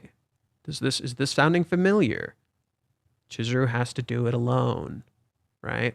By the end of it all, you have to spend countless, restless nights alone, even if you manage to talk with someone about it, right? Even when Chizuru talks to Minnie about it, she still has to spend the night alone trying to find that solution of how she's going to do this. It's a lonely battle to get rid of loneliness. For starters, I'm quick to lose interest. My dance club in high school, my summer gymnastic, I never really continued with any of it. Maybe we could reflect that back onto Chizuru in some ways, right? Maybe Chizuru never felt super close to these people. Maybe Chizuru never connected these people. Something you can kind of see in the flashback. She never felt very close to any of these people, just like Sayuri says in her flashback. Many people confessed to her. Many people asked her out. Many people even tried to marry her. And it never felt right. It never clicked. Just like with Minnie. Wow, I didn't know that. Her high school year. I've actually kept up with my cosplay. That's because of my friends. My cosplay friends. They invite me for get-togethers and stuff. When I see everyone else working hard, it makes me want to work hard too. What is Kazuya? How does Kazuya act in the movie arc? How's Chizuru acting right now? Chizuru is able to move forward in the relationship because she has Minnie. Because she sees how hard Kazuya is working, how Kazuya is not giving up. It's the same for Chizuru, right? I'm not fit for a lonely battle like that. But this scene in my opinion, is many misunderstanding love. While you do go through countless lonely battles or lonely aspects of love, it's not that love is lonely, because if you see other people working hard, you feel like you can get it too, right? And that's the point of the rental girlfriend thing. The rental girlfriend thing is to see and to feel that feeling of love, so you feel like you can get it yourself, right? So that it's meant to help people who have not experienced love to find love, not to keep selling them the idea of love. Some, of course, get there's going to be negative aspects to that, but the intention behind it is not that. This is something I'll discuss in the future, but basically, Japan has this thing called otomonashi culture, where basically it's people just, it's TLDR, it's people kind of not connecting. And it's complicated. It's not a good thing. It's not a good thing. There have been a lot of people who are fucking idiots who don't understand like Japan's culture as well as they think they do. So they frame it as people are being formal and respectful, but in reality, it's something that's actually pretty bad, because it makes it so people don't connect. They don't want to get involved. They keep a fundamental distance. The rental girlfriend job is fundamentally to kind of be a counter to that, to the people who crave connection but feel like they cannot find it in others. So this service, in a kind of tragic way, is meant to help those connect and to allow them to connect with other people, to know how to connect again, because Japan has a fundamental disconnect. Like there's this thing that's built into the society and the culture, not because it's inherently in there like from the start, but because of the current environment they're built around. For instance, the work environment that people are given in Japan, you're working constantly. You don't have time for other people.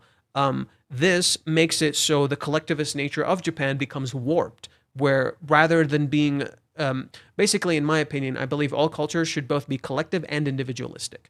The United States is a great example of extreme individualism. Japan is a great example of extreme collectivism, where they're so collective that they constantly actually ignore each other. They don't interact with each other. When something bad happens, keep to yourself. None of your business. Don't act. Don't do anything. Great example of this, though a bit extreme, is Persona 5. Persona 5 is a great example of this because it literally, like the beginning of the game, is you stopping a dude for doing something wrong, and you know it's wrong. You get in trouble. You get punished for stopping the bad man. And then everyone tells you should have minded your own business. You shouldn't have done anything. So you're treated like something is wrong with you. Collective isolationism, not necessarily. It's collectivism to an extreme where it's not collectivism anymore. So it's like they're not isolating per se. It's like they're being forced to isolate. So for instance, there's a lot of couples and married people who don't want kids for a very simple reason. Men don't get paternity leave.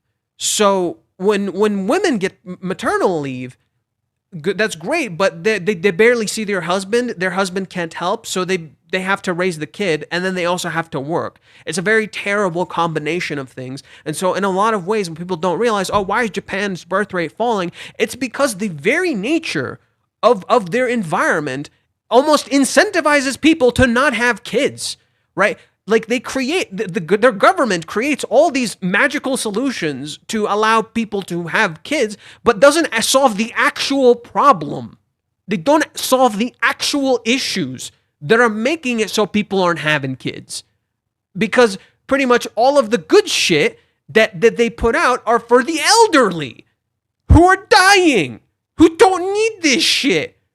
But when people want to have a kid, there's like, pretty much they make it like a fucking nightmare. They gotta pay like $1 bajillion just to have the kid, just to take care of the kid, just to like get the insurance to cover the kid and like pay for their school and all that. And that's just one kid. Now you also need to get a home. Now you need maternity leave, but oh, the mom can't do it all on her own. She needs to work too. Well, too bad. The dad can't get paternity leave, so fuck off. So pretty much almost everyone's incentivized to not get a kid. It is too expensive. You don't have the time for it. You cannot live your life. So most people just like, I'm content with just being with someone, but I don't want a kid. And even then, that's the other thing. people are so disconnected, and there's this crazy beauty standard that makes it so men feel inferior in some ways. But then that also leads to incel mentality. In so doing, it also leads to a lot of women feeling unsafe. And then there isn't a good gender understanding, because literally the idea of having that kind of crazy beauty standard reflects that people don't have good gender discussions, which leads to, gender separation. And that, do you see how these problems just add up over and over and over and over and over? And it's not the people's fault. It's not like the culture's fault. There's nothing wrong with Japan. It is literally people in charge and what they're doing. It is literally the governments and the people in charge ruining the normal person's life. A reoccurring pattern, literally fucking kind of everywhere, honestly. Like if you go to like any big country and you see problems with that country, most often not, you could track back the problems to the fucking government, right? The government or the people in charge or the rich people or the elites or whatever. It's always their goddamn fault. They created these kinds of scenarios that end up hurting the people who are just trying to live their lives. And then they solve it with like, throwing you a coin, throwing you some change. Here, do it. Here's some money. Hope this will help. It doesn't solve the fucking problem. Literally every fucking government, well, not every single government, but this is why the birth rate in Japan is falling. And so, man, how did we even get to this discussion? Fuck. But it's why, like, here, I'll loop it back around to Rent a Girlfriend. It's why Reiji in this manga actively tries to show and humanize the women in this manga despite them being extremely beautiful. It's why this manga actively goes out of its way to be like, look, these are real people too, right? It constantly has Kazuya respecting the women around him. Even though he gets horny and shit and he oogles them sometimes, he never goes overboard. He never crosses a line, right? He never makes them feel uncomfortable. He tries his best to not make them feel uncomfortable. And this is contrasted by the very beginning of the series, where he does do things that are wrong. He does cross lines. He does make the girls around him feel a little uncomfortable. And most of the series is him atoning for that, him adjusting, him learning, him being a better person. Reiji shows that messiness, and he's trying to teach people through Kazuya, look, this is what it means to actually be a man. Right? This is what it means to actually be a man. That, like, it's not about looking cool. It's not about getting the girl. It's how you act and treat the women around you. It's how you act and treat the other people around you. It's the fact that you can be comfortable with looking like a total dipshit, and that's okay. You're still a man. Don't let other people tell you. This is why there's so much social discussion in this manga. The thing I was mentioning earlier, otomonashi culture, it is in this manga. It is there. Reiji actively discusses it. However, if you don't know about it, you won't understand, because Reiji never mentions it by name. He never once mentions it by name, but it is there. Chizuru's entire character of pleasing people, of being respectful of others, of being too kind for her own good, otomonashi culture, straight up. Kazuya doing that shit too, otomonashi culture, straight up. It's literally there. And it's literally the characters fighting against the social conditioning that they've been taught about this entire time, and learning to find themselves underneath, but still learning how to care and love other people, right? It's finding your individualism, but not throwing other people away. Okay. Let's read some of the comments. Instead of, what is this?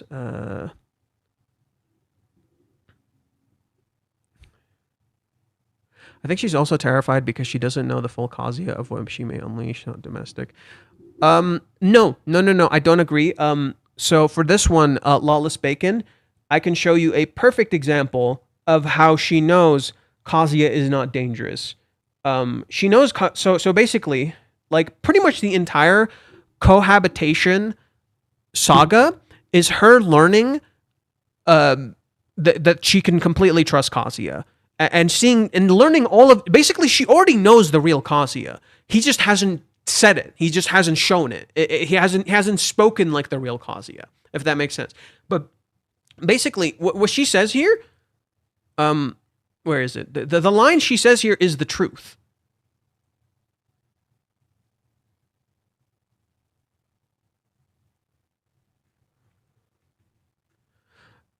But the past month, the more I've gotten to know you, I've realized something. I think that I might be in love with you. This is true. This is actually a truth, but also a lie. What do I mean? Despite Kazuya in the entire cohabitation saga never opening up to Chizuru, not completely, and she knows he isn't, she has seen all of it. She knows who the real Kazuya is. She knows what he's hiding. The intention here is to get him to open up, to be his real self, to feel like she has given him enough love so he can open up. That's the point.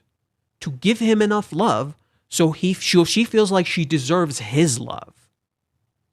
If she gives him enough love and he lets out all of these things that she has seen, then she's earned it. It's not out of fear, it's out of worth. She cannot accept herself.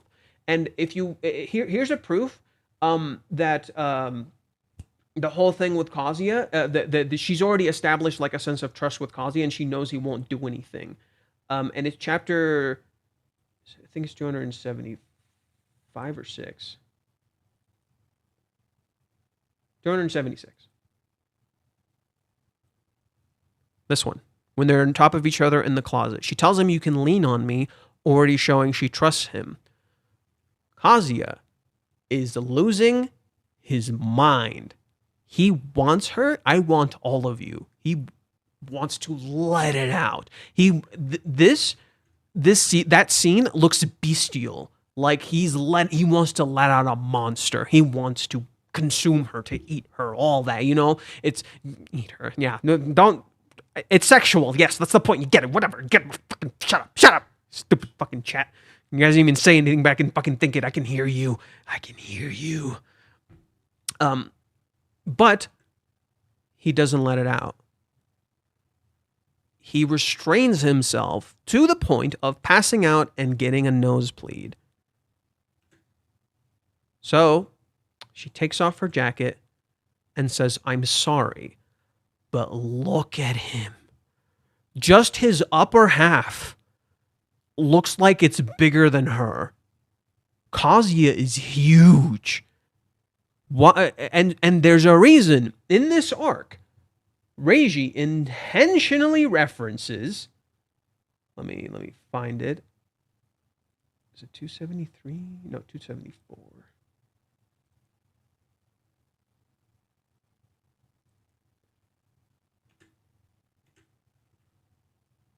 Well, what did she say? Stop with the scary eyes, Jack Nicholson.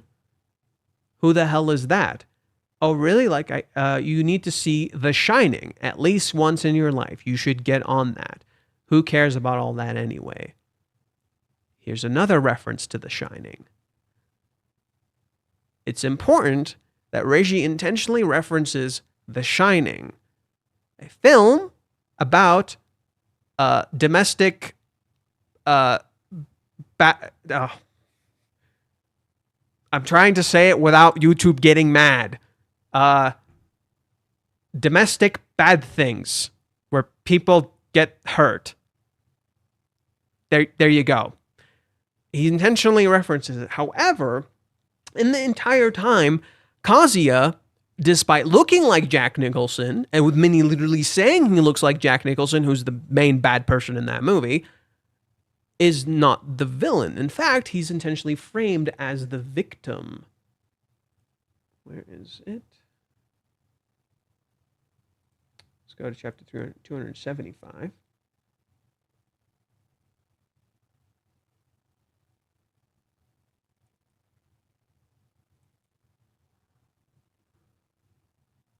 He's trying really hard to not hurt her, to not lean on her. But he says, my hand is slipping, and she sees how hard Kazuya is trying for her.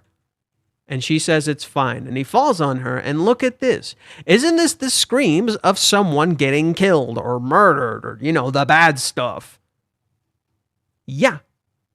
Yeah, he is the victim, even though Minnie calls him Jack Nicholson.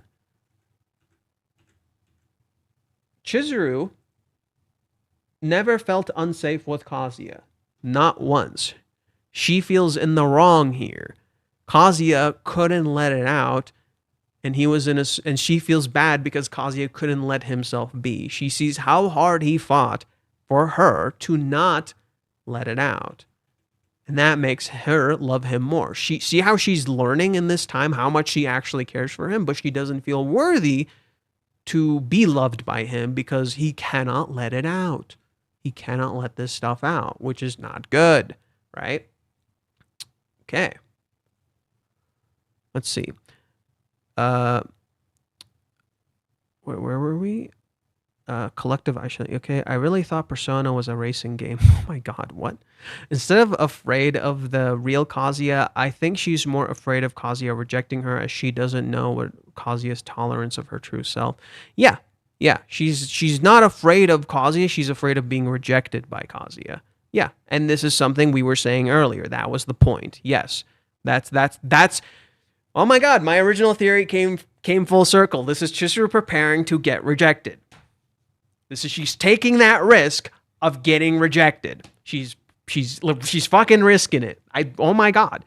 Yeah, not alone, like alone in the couple, like you were describing, they going to everybody else when they're having doubts, fear, advice, except just engage together, I guess because of them not being a official couple, totally bypassing that they're more than just things, they're supporting for each other, literally the beginning, and still those crucial details that only both alone as couples should engage. They almost every time have kind of run away from each other. Okay. Still a little weird with the writing paradise, but I understand what you're trying to say. First time in Japan, I was like, oh, how thoughtful. They wear masks when sick. Then I realized, well, that's the idea. They just use it as an excuse to avoid interaction. To be fair, I don't know if this is the case, great. But personally, I think everyone should wear masks. Like, bro, people got fucking germs. So I think more people should wear masks, but people don't, and they don't want to. Because there's a lot of germs. There's a lot of fucking sick people. Like, especially if you go to like a con or something. I think if people go to cons, they should probably wear a mask or something. I get not wanting to. It's not comfortable, right? You can't interact with people as well. But I do think like masks are a good thing. I don't know. I can't really comment on this. This just feels like an observation you had, not necessarily a truth. There could be a truth to it. Some people probably are using the masks as an excuse to avoid interactions, but I don't fully agree because not everybody in Japan wear masks, right? There's a lot of people that don't, and there's a lot of people that do. Maybe for some, it's just a sense of comfortability. Like they just feel more comfortable. You know, maybe they don't want germs. Maybe they don't want to bother other people. For some, maybe there is some truth to what you're saying, but I don't know if it's like a complete truth, and I don't want to say that it is because that just feels like an observation rather than something that's real. Socioeconomic problems created by the oligarchy, why we can't have nice things. Yeah, tell me about it. I'm not completely getting it. At the start, you're saying that Chizuru is giving love in order to feel that she's worthy of his love, and now saying that she's doing this so that he could see real Kazuya. Can you relate these 2 points? Yeah. Look, if she gives Kazuya enough love, so Kazuya, the real Kazuya comes out. When she sees the real Kazuya, which she hasn't learned who he is up until this point, in these 3 months, or in this month that they've interacted, she'll know that she has given him enough love to feel worthy enough to be in love with him. Because she literally said this before. She said, only those who can give love deserve to receive love. Implying she has not given enough love to receive Kazuya's love, even though he actively showers her with love. She feels unworthy of his love. So how does she measure if she has given him enough love? She tells him, she gets him to open up to her, to show her the real him. So she's taken a gamble here. She is taking a gamble here. I'm going to risk it. I'm going to tell him I love him, even though I'm not sure. I'm going to imply heavily that I love him by literally saying, I might love you, so you can open up to me. And then when you open up, I'll feel worthy enough to say that I actually truly love you, right? That I feel like I've given you enough love that you feel you can give me that. Bro just read Rent a Girlfriend's latest chapter, and Mizuhara confesses her love to chapter 370. Yeah? I feel like you... Navan, I think you walked into the wrong stream because we're way past that point. Is love, yes. Phrasing, lol. Kazuya the Munch. Johan, in chapter 304, what do you think Kibe thought of Chizuru when he asks if she loves Kazuya? He saw it dead in her face. Oh, you clearly fucking love him. Oh, never mind. I don't need a fucking answer. I got it. Like, okay. There's a clever play. So it's not, I believe it's not chapter 304, it's 303. I believe it's chapter 303. I think you're off by a number. Yeah, it's 303, not 304. And there's a reason for it. There's a reason it's 304 or 303. It's 303 because the answer Chizuru is looking for is literally reflected right back at her. She goes to Kibe to get an answer, and the answer is literally reflected in her face. And she looks in the fucking mirror. Right? So, and you see that in the interaction with Kibe. He is a mirror of her. He is literally her mirror. He cares about you more than anyone else in the world. That's the kind of guy he is. I know that. He's telling her what she already knows. Kibe is Chizuru's mirror, right? Kibe is a realist, like Chizuru, right? And then he asks her, do you love Kazuya? Ah, never mind. Huh? That look on your face says it all. What? He feels pretty... like, if this bothered Kibe, I'm pretty sure he would have done or said something. It would have sparked some sort of drama. It doesn't. Instead, Chizuru looks at herself in the mirror in shadows. This is the real Chizuru hiding the fact that she's in love. I'm pathetic, right? Do you want to know why she's trying to get to know so much about Kazuya in this time? Because if she knows enough, she can get him to open up about that. She's trying to understand Kazuya so much that she can feel worthy of... Okay, sorry, I'm mixing up my words. She's trying to understand Kazuya so well that she can bring those stuff out of him. She wants to see this, more of the real him. She wants to see more of this. This is the real Kazuya, really opening up in front of the kids. It's a very important chapter that she sees him open up in front of the kids, the real him, right? So Chizuru, after that point, constantly starts looking for the real Kazuya, the Kazuya hidden underneath, right? It was at this point that Chizuru started kind of accepting herself more, but still feeling unworthy. Like she's like, okay, I'm more like I don't hate myself anymore. So now I'm gonna try my best to get this done. This is like when she's trying to take more initiative. This is Chizuru taking initiative, right? It really kind of starts with that arc. It really kind of starts with that arc where Chizuru really starts taking more initiative. She really starts like taking more, to be fair, she was taking initiative that entire time, but it was after the birthday arc that Chizuru starts taking more real initiative in the relationship rather than denying things. She starts taking more control and she starts learning more about Kazuya. Much of after Chizuru's birthday is her learning more and more about Kazuya, right? So it's literally her kind of accepting her love, but she doesn't feel worthy enough to have that love. And then the love is like constantly showing on her goddamn face. And she doesn't feel worthy enough to have that, right? That's kind of the point. So when she goes to Kibe, she's trying to learn more about Kazuya. That's what she's trying to do. That's why she keeps asking people at this time, what is Kazuya to you? And they keep giving her the answer she already fucking knows, right? That's why everybody keeps telling her what she already knows, and she doesn't like that. Let's see. Let it out, Kazuya, 8 crazy nights. What if Kazuya does get like the Chizuru moment where it's like multiple pages of, you know, Chizuru crying, but maybe it's Kazuya? I think Reiji pulled a double entendre with the ice cream. Just think about it. What do you mean? What do you mean? Like, do you think the ice cream is going to come back? Dominant Kazuya low-key scares me. He's my favorite housewife. Yeah, dominant Kazuya is kind of scary. But that's the point. Kazuya can be scary. He chooses not to be. That's what sets him apart. That's one thing Chizuru loves about him, that she can trust him. Kazuya can abuse his situation with her. He chooses not to. It both showcases Kazuya's character and it showcases Chizuru's character. It showcases how Chizuru knows how people act. And that's what she loves about him.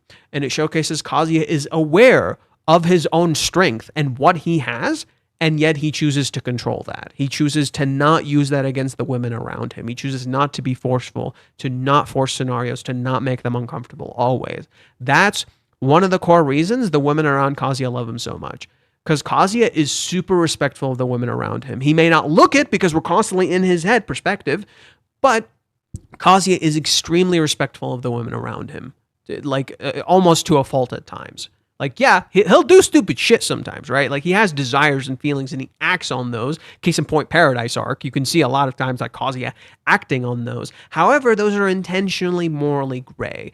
For example, in the Paradise Arc, if you go to it, there's a part where it's very clearly like kind of peeping. It's a little creepy, but not as. But then if you like think about it for a sec, it's actually not so bad. But what do I mean? Iconic. Right? However, there's an element of consent here. What is that element? I mentioned this in the last stream. When there are some dudes who don't understand the difference between a woman where, like, you seeing a woman in her underwear and you seeing a woman in a swimsuit, because they're literally the same. It's just the top and the bottom. What's the difference? Why is one not bad and why is one bad? What the hell, women? Like, that's so fucking stupid. There's a very, very simple answer. It's called consent. When a woman is in her underwear and you see her and she didn't want to be seen, that's a problem. When a woman is at the beach and she's wearing a swimsuit that is, covering the same amount as an underwear would, she's okay with that. She's okay with being seen like that. This is what brings the morally gray nature of what's happening here. This isn't like morally awful. This isn't. It looks that way, but it isn't. It's morally gray. Why? Because Chizuru gave consent when she walked out like this. She's like, I'm okay with looking like this. I'm okay with being seen like this. This is her consenting. She's like, I'm okay with that, right? And so Kazuya looking isn't inherently a problem. What is a problem is him approaching it like this, right? So this is morally gray because him doing that, if she was like, in the bathroom, that's bad. Him doing it like this is morally gray because Chizuru did consent, but maybe not necessarily like this. Do you see how it's morally gray, right? So these bad moments with Kazuya's character are intentional because it is him following his desire, which is okay with having, and he's been kind of given leeway. It's like, okay, you can kind of do this. Maybe not necessarily like this. They might not like you, but they won't hate you for this. That's kind of the important part. It's the same with the mole chapter. The mole chapter is another one of those morally gray situations because Chizuru has, in some ways, given consent because she's wearing shorts. She has not given consent for Kazuya to like follow her around like that. So she would be angry, but he didn't like do something god awful. Do you see what I mean? It's intentionally morally gray, and you can see a parallel between this chapter and that chapter because that chapter is important to Kazuya's. So that's chapter 318 when Kazuya is looking for the mole. That chapter is important to Kazuya's character. To many people, it's a filler chapter. It's not a filler chapter. Why? Because chapter 318 happens right after Kazuya asks Chizuru out. And that's important for Kazuya because it is Kazuya starting to follow his desires again. This is a chapter all about Kazuya's desires, right? It is him looking away, trying to look away, but it is him saying, you know what? I do want to do this. I do want to see this. It is Kazuya accepting his desires again that he can feel this way. It is Kazuya accepting he can do the morally gray. And there's a reason, there's a chill written on his shirt. It's both Netflix and chill and bro chill, right? It's both horny as fuck, but bro, you need to chill. That kind of thing. It's in the middle. It's intentionally in the middle. Kazuya wants to see, but he can't see. And he keeps messing up, and eventually he slips and sees. He's given a reward because he wanted to feel this way. Not because of all the stuff he did in the chapter, but because he wanted to feel this way again. And basically this is the story saying, here's your reward. You worked hard up until this point. Yeah, it's stupid. It's just a fucking mole. It's stupid. That's the nature of desire. It is stupid. A lot of desire, a lot of the joy and the feelings we get from desire are stupid.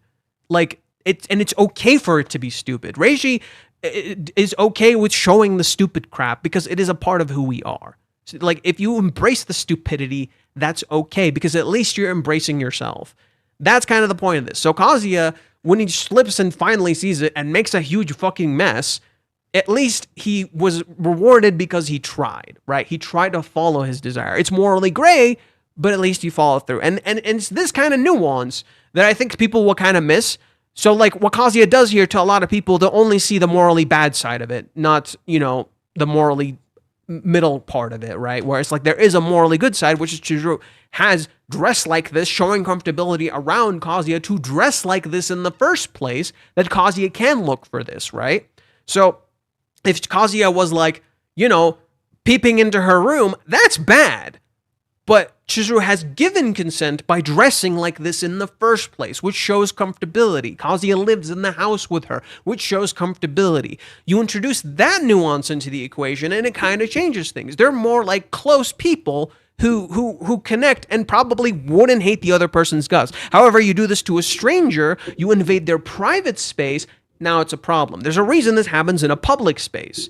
Do you see how Reiji intentionally puts this in a morally gray spectrum to delve into the morally gray nature of how we ourselves feel and act? We do morally gray shit, but most people who read this will take that nuance out. He committed a bad act. The act is not a good thing, right? The act is not good, but the act in context is not necessarily bad. You see what I mean? So if you take the act in a void, it is bad. If you take the act with the context, it's not so bad. Because of that context reshapes it into something a little bit different. That's kind of the crux of a lot of the arguments around this series, against this series in particular, right? Where they'll say it's bad. It's because they're viewing these things in a complete void, right? It's like, okay, Kazuya stalked Chizuru, bad, right? And it is bad. The story actively acknowledges that it's bad. But then you introduce the context of the characters, and suddenly you're like, okay, Kazuya did a bad thing, but he ain't a bad person. And Chizuru acknowledges and sees that. She's not rewarding his action. She's saying, this is a gift to remember who you actually are, to remember who I saw. That's what the point of the gift is. The gift is to remind Kazuya of who he is, of who Chizuru likes, of who Chizuru appreciates, not to reward him for what he just did wrong. Again, no one's completely gone if you just view it as Kazuya did this thing, therefore Kazuya bad.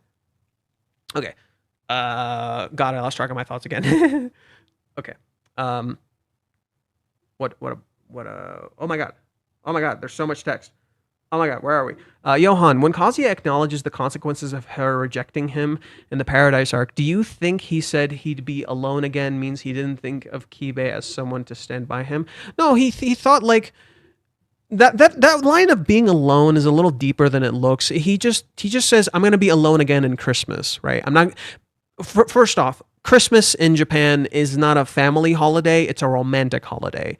So he's saying, I'm going to be alone in the romantic holiday again. Second, there's a slightly deeper meaning to being alone for Kazuya in that moment. He's not going to have that person whom he feels truly close with. He's not talking about Kibe. He's not talking about anybody else.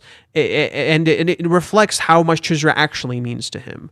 That it's not just about friends. It's about this close person you want to spend your life with, and you're not going to have that again. You're going to be alone again, right? And it also ties directly into the issues of romance, but also kind of like what it means to Kazuya. It's a little complicated, but he's not thinking of friends. He's thinking of the person he wants to be with. So yes, he'll have Kibe, but he will still be kind of alone, right? He won't have his partner. My bad. I'm not really good at writing in English. It seems it's not my language, so it probably reads weird. It's okay, Paradise. I could kind of tell. There's a few other people here who speak another language. Jorg is German. I hope he's asleep by this point because this would be pretty late by now for Germany. But yeah, there are other people here whose language is not English, so it's okay. I could kind of understand. That's why I was trying to pick up on what you were saying and not assume. Do you want ice cream like, how couples have code words for, oh, their safe word is miso soup. Ha! That's kind of funny. And I don't understand why people in my country branded him as a social harm. Again, they're viewing it in a void. They're viewing his actions. Also, one is waterproof and the other is not. Yeah, that too. She isn't thick. Yeah, you better delete that 3D model. You better fucking delete that. What do you mean Chizuru isn't thick? I hope the mole comes back. It probably will. It's his little sin. Yeah, kinda. It's a little sin. We do stupid things when we're young. Actually, we do stupid things all the time. Yeah, there's a lot of adult people who are pretty fucking stupid. Johan, I must say, I really love the new concept of you streaming and discussing the chapters together. I love the interactions. Keep it up. Thanks. Yeah, I actually really like this too. I like this new way of talking to people, especially like I'm kind of a people person. I like my alone time, but I also need like people time. So it kind of helps to have people to talk to here. I definitely need you guys here to help. Let's see. Kazuya has a lot of internal Issei going on, but who doesn't? Oh, you mean because Issei is very like horny as shit? I think Issei is a little worse, and by a little I mean a lot. Issei kind of isn't great sometimes, but you know he has a heroic side to him. Granted, I haven't watched High School DxD in ages, like in a very very long time, so I can't remember. The gift carries a lot of meaning. It's to protect the cell phone that got broken by Kazuya's brave act. Yes, it's specifically that moment to remind him of that Kazuya that he himself wants to be. Did you look at Reddit? Did you send something again? Let's see. I'm Brazilian. That's why I do some typos and grammatical mistakes. It's cool. What I send you. Are you still doing Kanokari hate bingo? I'll get to it eventually. I just kind of don't care for it right now because the story is like so interesting and positive. So I just don't care about the hate right now. When the hate comes back, we can discuss it, but I kind of need some positivity right now. So I kind of just don't care for the hate at just this moment. But I will get to it eventually. I just need like a little, you know, pick me up, just some time to relax and not think about that shit, you know? Reddit.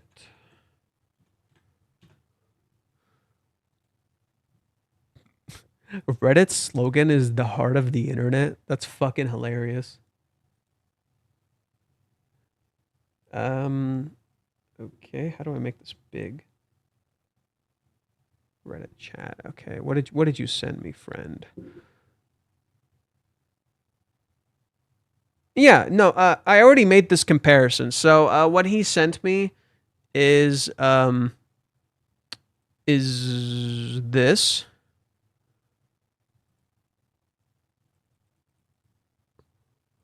So this. Jorg, I already made this comparison earlier, but sure, I'll show it again, no problem. Chapter 213? I think so. Pretty sure. But see, Jorg, there's actually another one. See, this is the one you're thinking of. There's actually another one. Clean.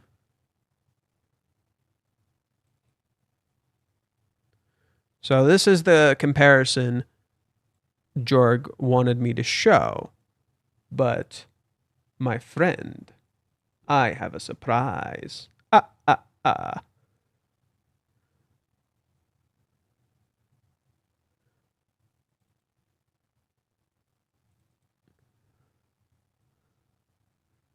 Here, I got a solution. There we go. Ooh, let's go back. Let's pull up the other one. Oh my lord, why do I have so many open? Now, what is the commonality between all of these? This one is at a pier overlooking a bridge. This one is on a bridge. And this one is about Chizuru not crossing a bridge. This one is Chizuru reaching out to Mami and trying to create a bridge, to make her listen, to make her see. This one is about Kazuya stopping Chizuru from running away so she doesn't cross a certain bridge. That bridge being the thing that leads to this chapel, the marriage, the connection. And then Chizuru ultimately does run away and cross that very bridge. And then Reiji intentionally shows us Chizuru leaving and intentionally panels the structure exactly like that. There's actually another parallel that you can see in these exact moments that I will pull up. End of 377.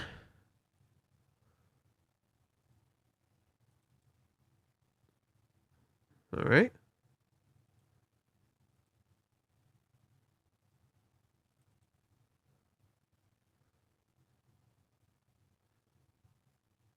Starting to see some similarities?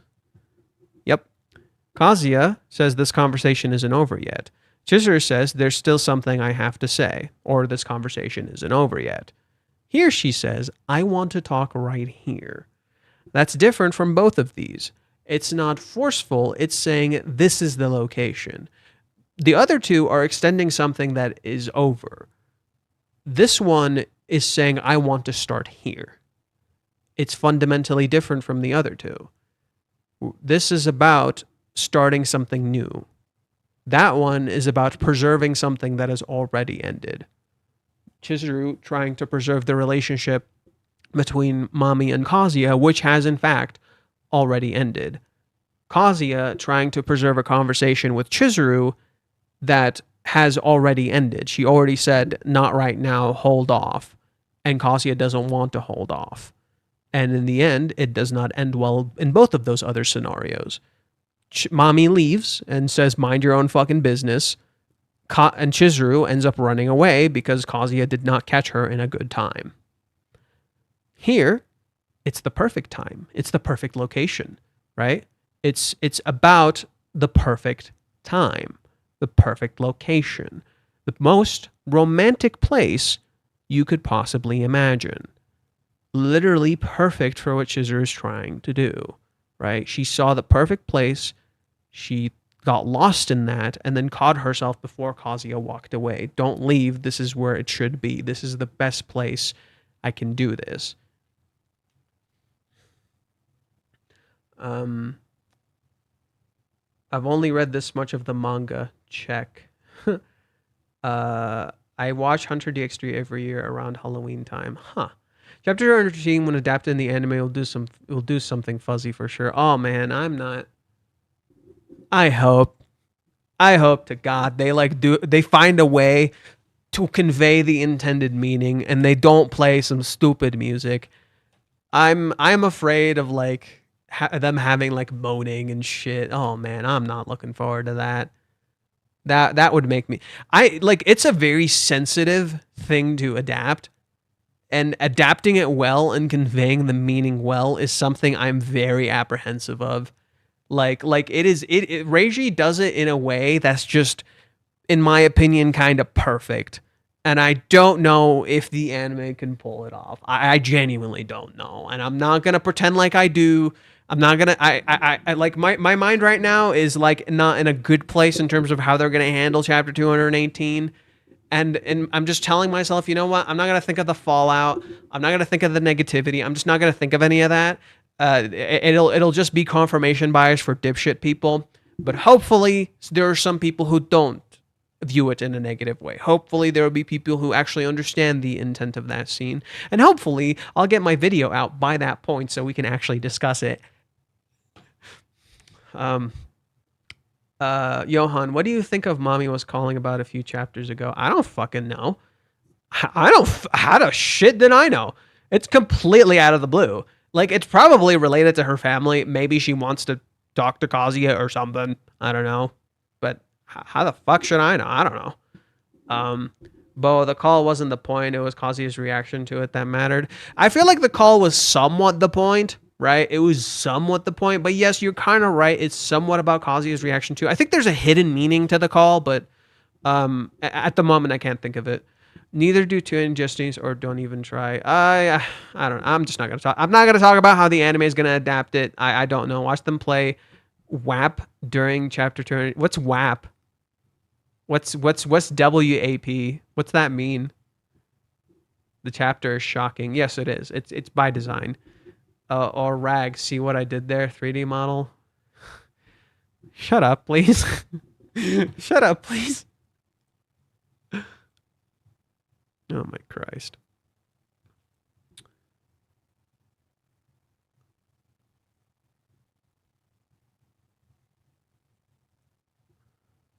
I guess I'm not getting an answer. 218, True Kazuya injured and thought he had lost everything. He was no longer himself. Turns you like a man to lose love the age. Yeah, the point of chapter 218 is like to convey Kazuya's pain. WAP was wet-ass Chizuru places where the sun doesn't... You pull that shit again, 3D model. I'm going to ban your fucking ass. And I ain't kidding. It's a Cardi B song called Wet Ass P.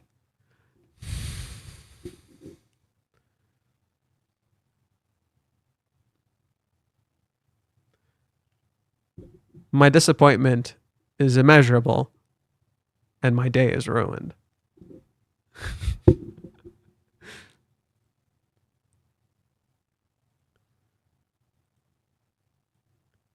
My disappointment is immeasurable, and my day is ruined.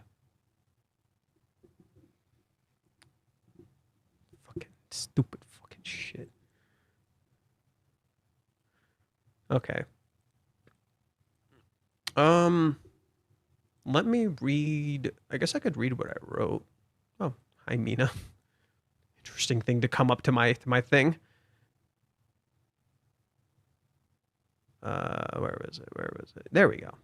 So yeah, I talked about the flashback with Sayuri. It's been to elicit fear. We talked about the contrast between these two.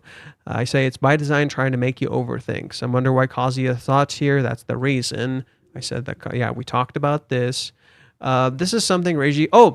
one thing I didn't mention. So we were talking about perspective and how perspective is very, very important here. So a lot of this is Kazuya seeing Chizuru from his perspective. And there's times where it's Chizuru seeing Kazuya from her perspective. This is a Kazuya perspective moment. In fact, when Reiji made the chapter or the volume 40 cover, I can pull it up. Whoop, come on. There we go.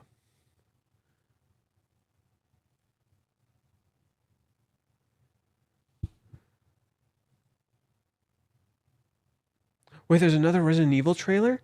Fuck. Okay, I gotta see that. Give me a sec. Oh no, it's the same trailer. Never mind. All is good. What was I gonna look? Come on. Reiji.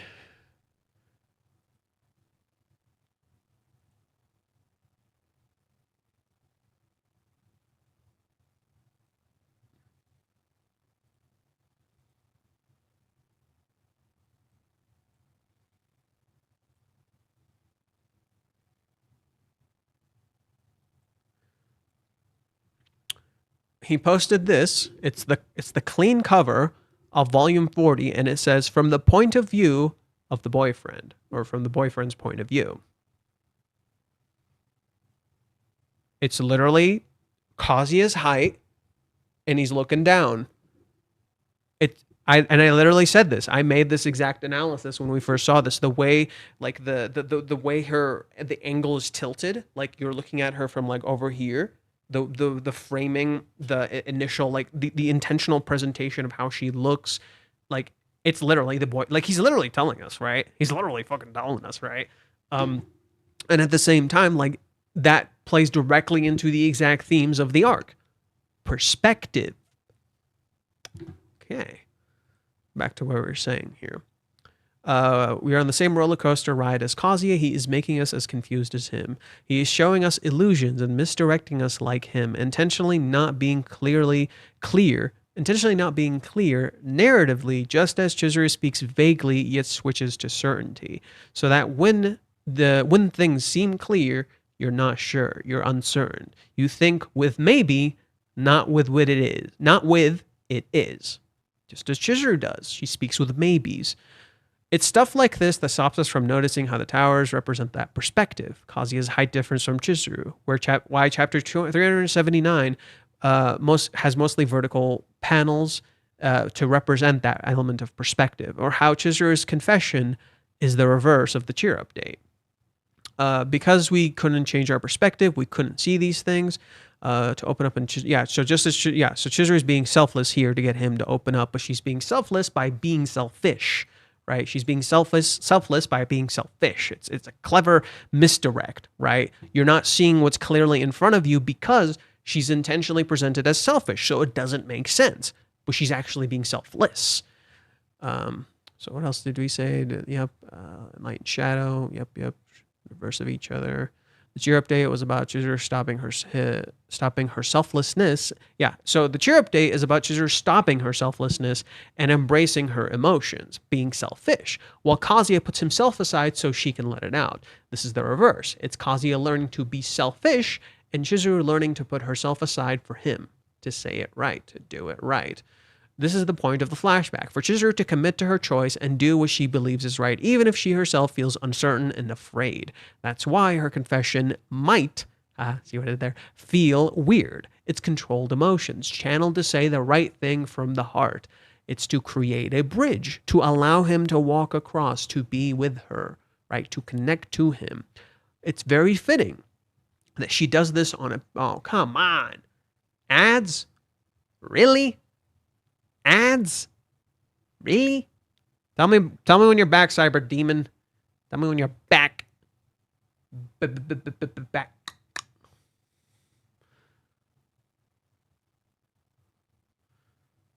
Oh shit, I had to restart the thing so I see what the analytics look like. Okay, we're good. Okay. Yeah, tell me when you're back. Tell me when you're back. I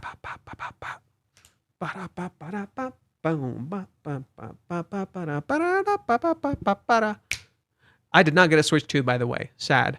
I blocked it as fast as I could. We're good. Okay. So yeah, it's about Chizuru creating a bridge to allow Kazuya to come across, to be with her.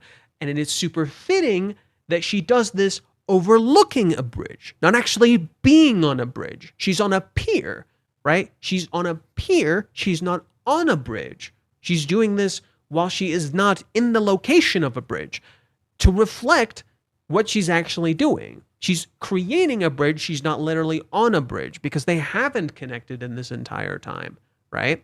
They're not connected. They're literally, she's literally, where is it? She's literally between the ocean, a rail, and where she's standing. She could just fall. It's literally like she can just fall off, right? It's literally intentionally nodding back to Shimoda when they were on the ferry and she fell off. In fact, what do we see here? It's a ferry. Right as she says this. Right as she says, but the past month, the more I've gotten to know you, I've realized something.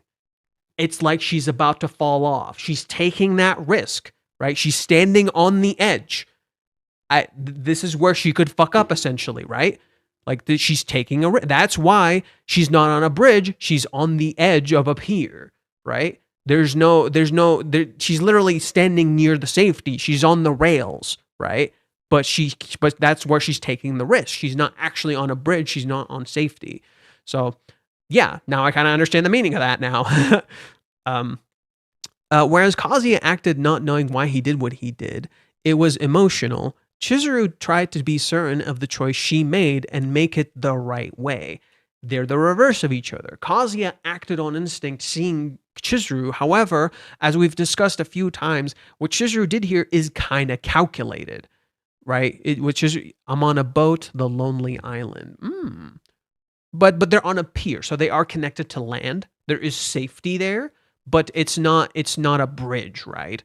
So that's kind of the important bit. It's half a bridge, if you will. She's on half a bridge. She's trying to create a full bridge. So there you go.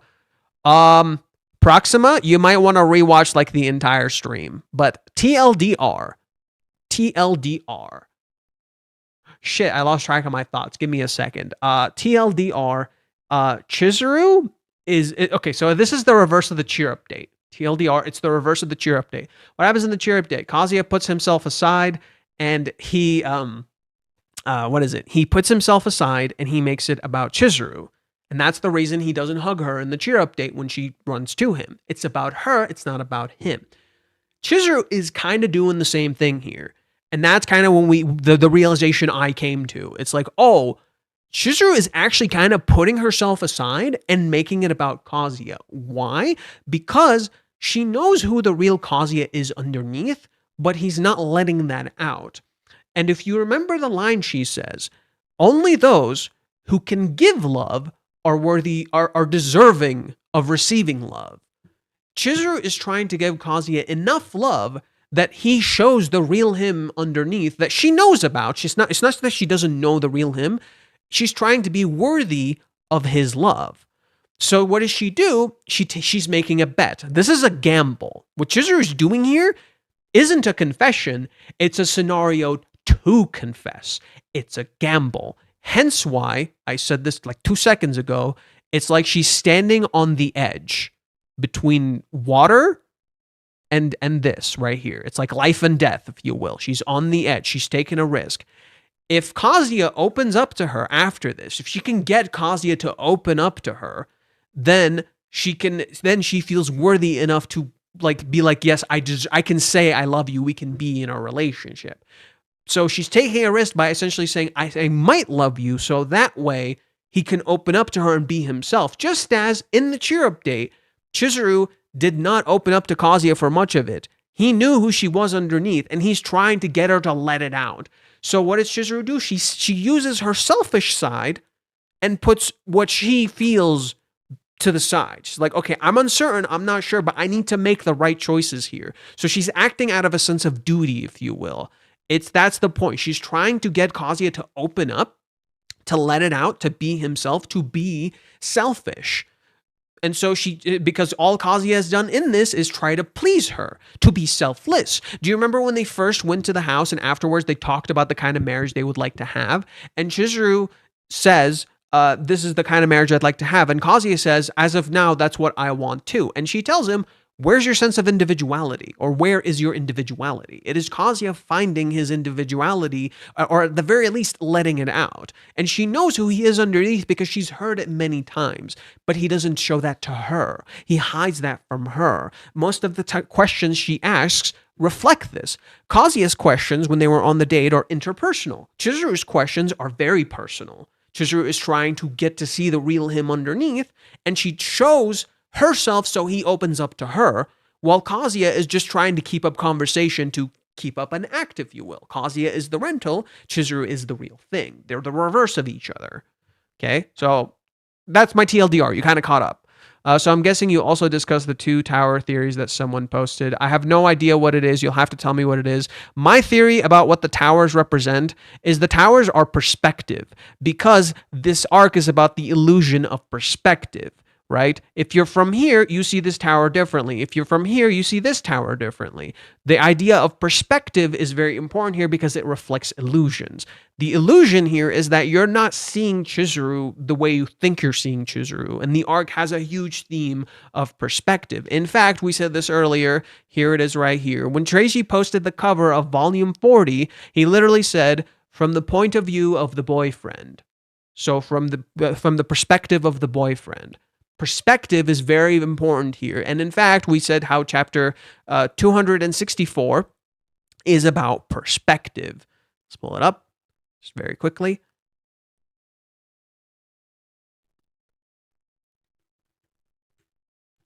This is a special museum that creates illusions through perspective. Right? This is just a wall. So this is a wall that goes this way, this is a wall that goes this way, and they connect in the middle. Chizuru isn't actually under anything, this is all drawn on a wall. You can literally see like the curves right here. This is about perspective, right? You need to change your perspective to see what's clearly happening. And when you start changing your perspective, you'll start seeing this arc completely differently. Okay, so that's the point. I don't know what the tower theory was that someone posted, but that's my theory. It's about perspective. That's why the tower, when we see it, or the 2 towers that we see them, reflect the characters themselves. You see 2 towers, and then you see Kazuya right here. They mirror each other. This is Chizuru's height, Kazuya's height. The 2 towers mirror them. It's literally a mirror, and it's the reverse of the cheer update. Intentionally so. Okay, where were we? They weren't built in 2 years. Some idiot posted that Yahoo theory. Yeah, you. Would you say that Chizuru is someone who's afraid of making important decisions? This is why Sayuri said that Kazuya is perfect for her. He's there to give her the push she needed to make a decision. I think that's a yes and a no. I think that's a yes and a no. I think in some aspects, Chizuru struggles to make decisions, and others she does not, and she actually inspires Kazuya to make that. What makes Kazuya brilliant is that he fills the places where Chizuru sucks, and Chizuru fills the places where Kazuya sucks, right? Like the places where they struggle is the place they help each other. It's not that Chizuru struggles to make decisions. It's like in terms of like certain things, especially emotional stuff, sometimes Chizuru does struggle to make decisions. But like financially, for instance, her job, certain things like that, Chizuru makes smart decisions. Chizuru is actually very smart with how she handles her money. She's very she really kind of has her shit together. She's good at planning and stuff like that. She like in terms of that stuff, she's good at making decisions. In terms of maybe emotional stuff, in terms of like relationships and things like that, she can struggle a little bit, especially because Chizuru sometimes has this tendency to put her emotions to the side. Here, what Chizuru is doing is channeling, not using her emotions. She's using that to get the results she needs to. She's like, I need to do this. I need to use this part of myself to get the result I need to.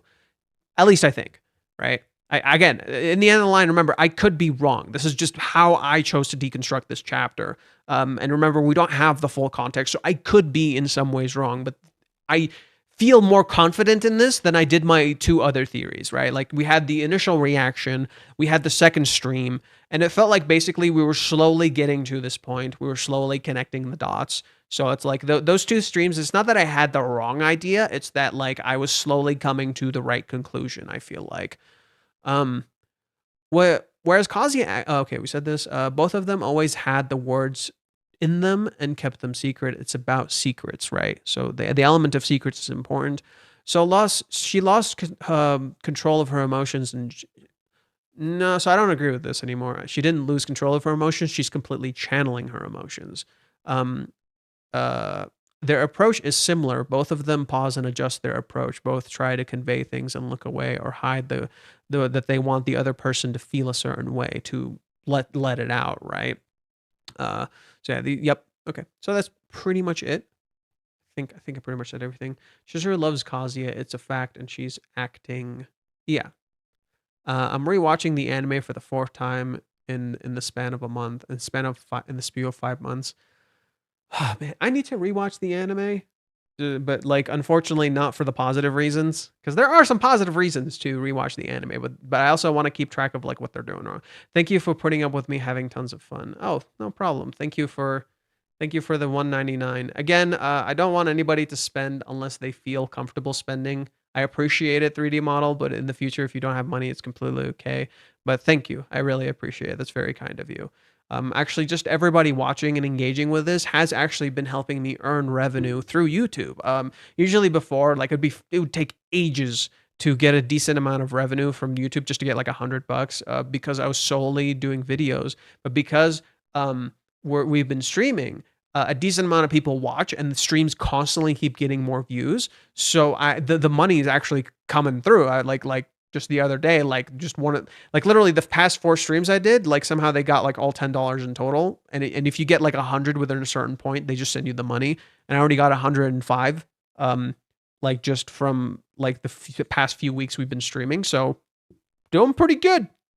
The more people we get, the more streams. I might actually make some money off YouTube. Kind of nice, you know? I had to spend a lot of money this week, so it's kind of nice. I had to like buy a lot of groceries. I had to spend on a lot of different things. And then, I had to help my mom with stuff with some money. And I actually ended up finally supporting the Ruka thing. We were talking about it on stream. I ended up not choosing the one that had the plushie because it was like 400 something bucks. And I'm like, I'm not spending enough money to buy a Nintendo Switch 2. But I will spend like 200 something, and then there was tax on it, so it ended up being like $260. I'm like, holy fuck! But it's worth it. It's okay. I'm both supporting the fans, I'm supporting you guys, and I'm doing a bunch of stuff with it, so it's okay. I took the hit and I prepared, but I got money from Patreon and I got money from YouTube, which helped a lot. So like I pretty much got like 200 back. I'm like, sweet, okay. Like I actually got to spend all that stuff, but I still got like 200 from my other sources. because Patreon I saved up for like 2 months because I think I only have like 30 on Patreon, but I saved up for like 2 months, so it gave me like 60, and I got 120 from YouTube. So doing good, not bad. Hey, that's like I wasn't really earning anything from YouTube before, so this is kind of a win. I find the anime a far cry from the manga. Yes, Aaron, thank you. The anime does have good shit. Don't get me wrong. There are stuff the anime, in particular, season 1 does really well. There are parts of the anime in season 3 that I actually think did a pretty good job. They didn't surpass the manga or anything, but they did a pretty good job. The voice acting is also really good.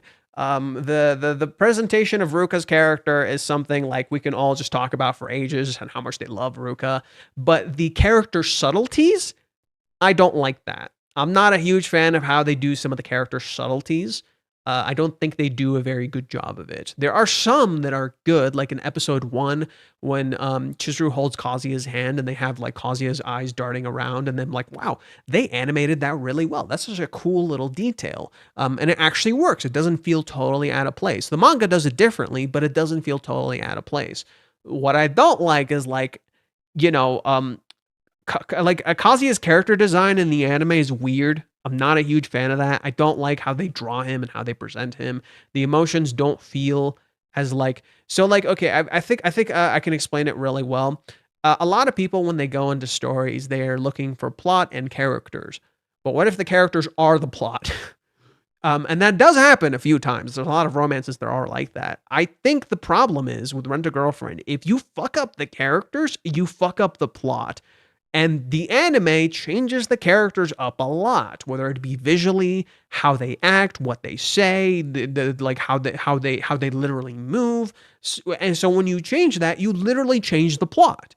And that's how some people can misunderstand and misinterpret certain things about the manga. So that lack of consistency with the intentional vision kind of hurts the interpretation of the manga.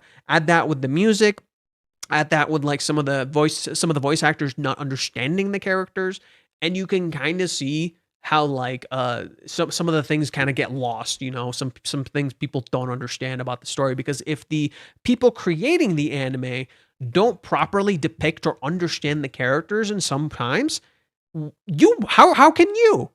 If the writers don't get it, how can you? Now, I'm not saying they don't completely get it. I think they get parts of it, and they're clearly passionate about it. I think that's the reason Reiji likes the anime. Reiji has openly said he likes the anime and he supports it. I think the big reason for that is they're passionate. They care, and they're not just trying to change the story. They depict the story as it is, but they lose the subtlety, and that's how it hurts the story.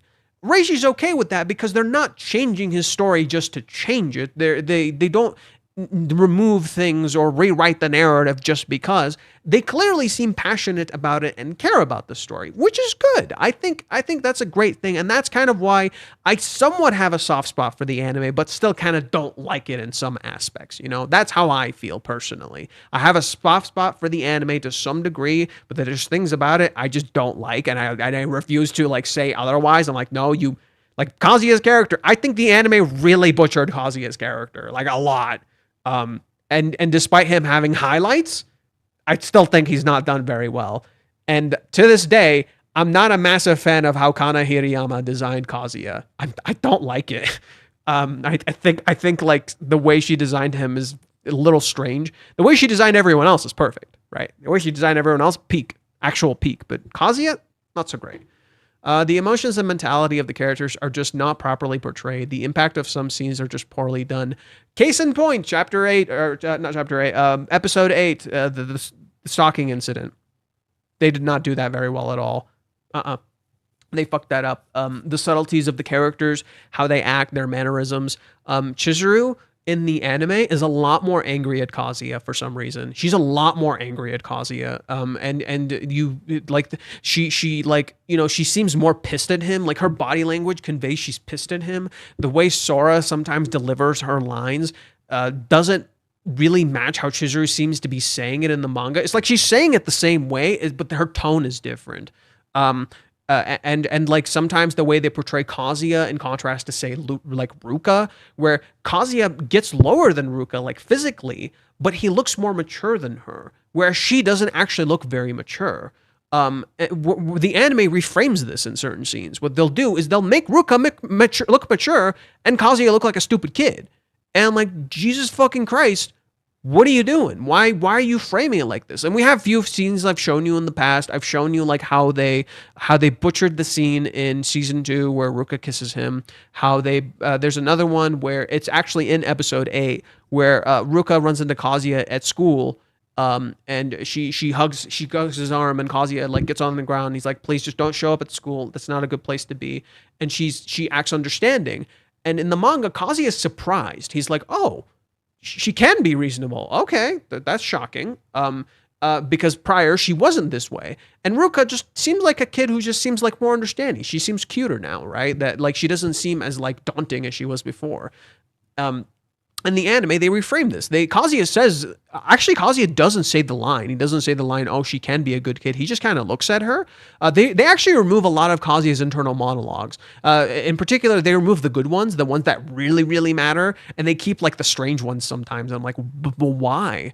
But why? Like there's some I think you can change. I think every single internal monologue matters, but you can change some ones or remove certain ones to simplify the narrative just because you need to, right? That doesn't mean they're not necessary. That just means you can move them around and the message can still be conveyed in some way. But I do think they are core to Kazuya's character because, like I explained, the plot is the characters. So you hearing the monologues is important. But you can move some stuff around to keep it cohesive as an anime. I think sometimes they move the wrong shit around. And I'm like, bro, shit, no, you needed to keep that line. That was kind of important to Kazuya's character, and they just said, nah, fuck it. So it's like misunderstandings like that, I think, really impact the story. I think the anime captures the roller coaster of having to keep their rental relationship. It was just suspenseful at times. Yeah, but the problem is it doesn't have backbone. The anime on rewatch does not have a good backbone. That's its big problem. That's its fundamental. It's like a roller coaster that doesn't loop.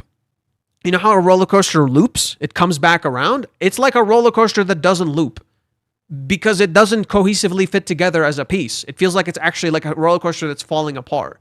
I even said this in my very first ever video about the series, like the anime video that like you'll pop up if you click on my channel. I said that there.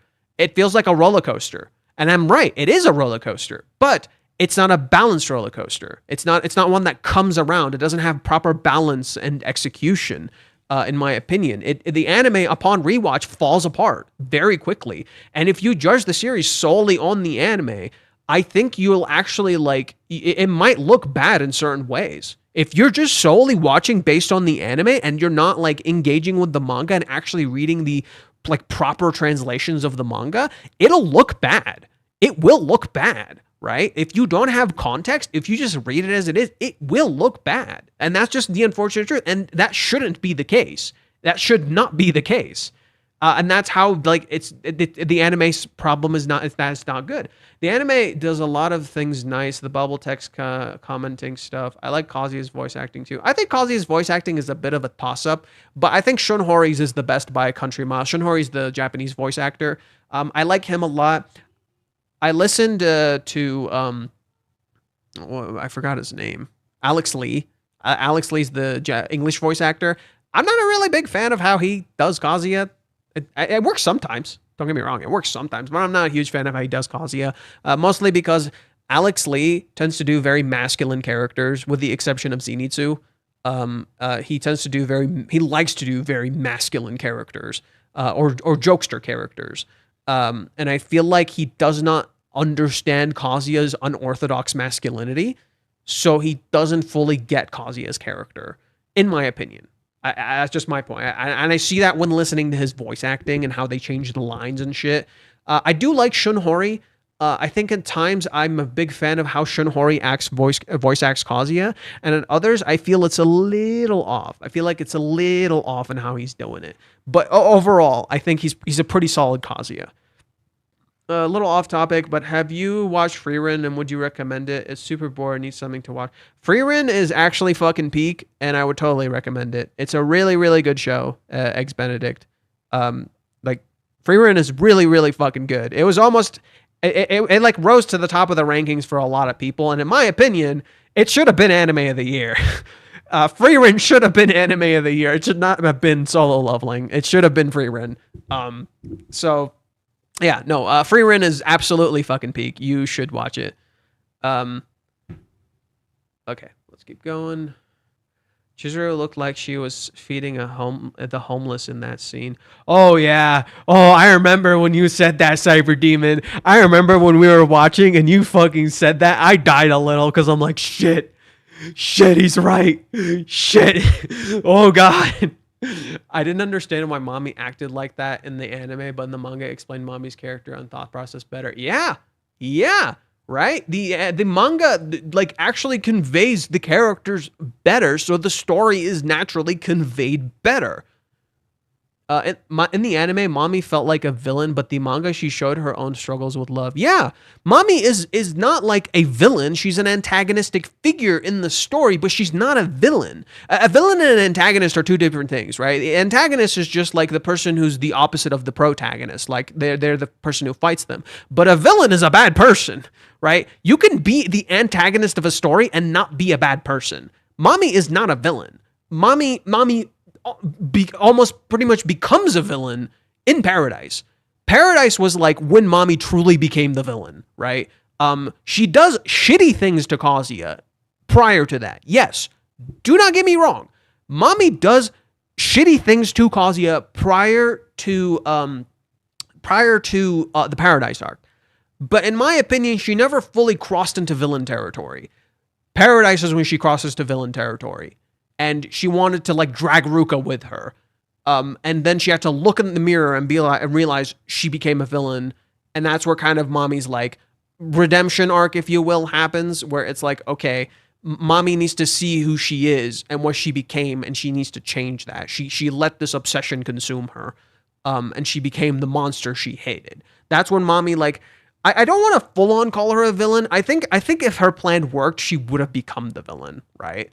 But it didn't fully work, and it failed, and it's because mommy wasn't like completely a villain. There was still a good person underneath there, and you saw that in a few different ways. For instance, like when we see her in like chapter 309 or something, or 308, she literally says, "I wasn't ever actually going to call Chizuru's agency. Like I wasn't gonna do it," and you know she wouldn't because mommy's a coward. Mommy's a coward. She was never going to fucking do it. But it showed that she wasn't like actually as bad a person as she appeared. She was just caught up in the emotion. She was caught up in her anger and her feelings. It doesn't make what she did right? Like that's why I'm saying mommy either bordered or kind of became a villain in the Paradise arc, but she wasn't a villain. And she, or at least she like she didn't completely lose herself. She didn't cross the final bridge. She almost did, right? They butchered the Ruka kissing scene. I would have had him so shocked he tries to escape, but he forgets the wall. No. That's actually wrong. Kazuya is not so shocked he tries to escape. Kazuya is so shocked he can't move. All he could do was tilt his head down. That's all Kazuya. Kazuya was so shocked he couldn't move. That's how a victim in that kind of scenario would act. Right? Like not everybody reacts the same. Like some will try to escape, some will try, but Kazuya is literally losing control of his body here. His body is being taken advantage of here. So naturally he's just in shock. He's just frozen in place. That's what I liked about the manga. Kazuya doesn't move. He's frozen in place. All he can do is turn his head. Every single action Kazuya does in that scene is from his head. He's literally just turns his head, tilts his head down. He never uses his arms or his legs. He can't move. He physically cannot move. That's why I think Kazuya escaping is not right. He's in shock. It's sudden. It just happens, right? But the anime like has him tilt down like a little baby and look up at Ruka like she's some magical angel. Ooh, get that shit fucking out of here, dude. in the translate to English. In anime mistakes, also chapters where are just as important as with the almost kissing from Chizuru and Kazuya start, or where Kazuya was beaten by his father. Yeah, it is a travesty that they cut out the chapter where Kazuya's dad shows up. Kazuya protects Chizuru from the situation and confronts his dad despite his dad literally physically punching him. And then to top it off, Chizuru shows up and thanks him for what he said, showing how much it mattered to her that Kazuya like said what he said and acted like he did. Like it's such an important moment in the story, and I'm gonna say it right now. Season 2 is the worst season. Season 2 is the worst season. I don't like season 2. They mess up too much. They mess up season 2 way too much. They cut out too much. They change too much. They butcher the characters too much. It is full of errors. There's literally errors in the opening. The opening has actual visual errors. I've talked about this. The opening straight up has visual errors. Like, I think I've shown it in the past, but let me pull it up. Like, I really don't like season 2. It was clearly a very troubled development, and they screwed up a lot. And it really, really sucks.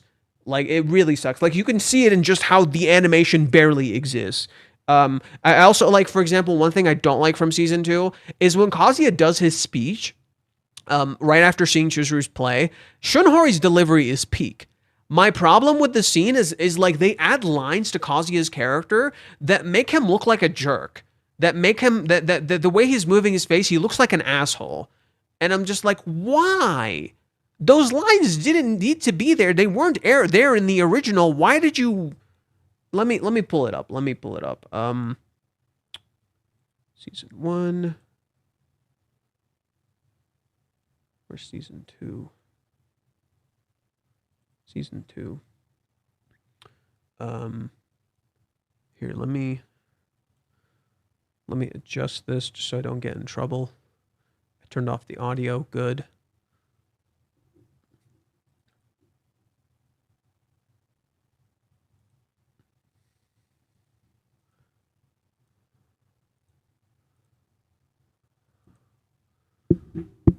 I will say, though, the best thing about season 2 is at least the models stay consistent. At the very least, the models are consistent. Here. Okay. Look at... Do you see these lines on Kazuya's face? I don't like that.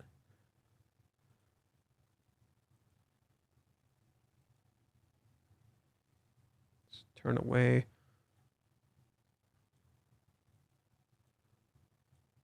Yeah, like those lines, I really don't like that. I think they really messed that up, and that shouldn't have been there. In contrast, let me show you, like, here's the scene. Let me show it to you in the manga and how it looks in the manga, because it doesn't have this shit.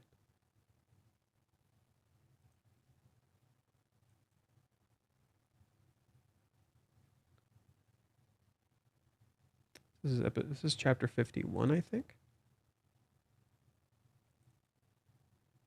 Come on. Open sesame. Oh, no. 52, I guess.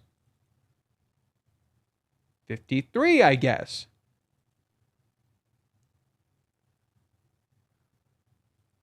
Okay. Do you see any weird lines on Kazuya's face? This is the only one.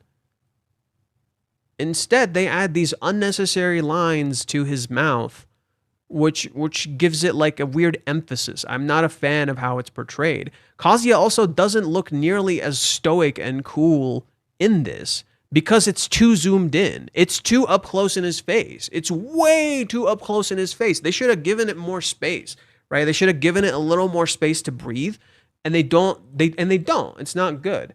But here, let me pull up.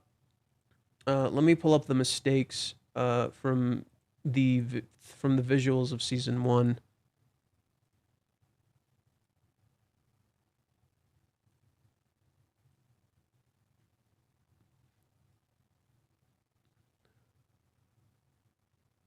Okay.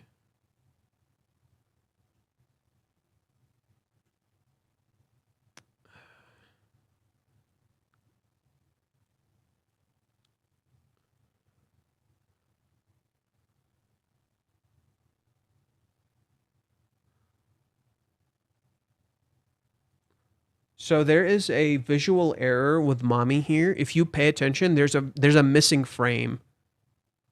Did you see that when she's doing that and then she keeps going? That's a missing frame. You see that in every single frame with mommy. There's two different versions of this that plays in the same opening. She does it twice. She messes up the same exact frame twice. There's another thing that I'll pull. Like this one seems minor, but it's not.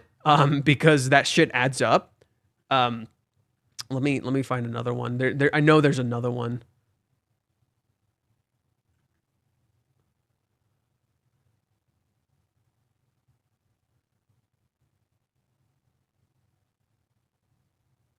Yeah. Oh wow, Sumi has it too. What the hell? Sumi has the same visual issue too. That's funny.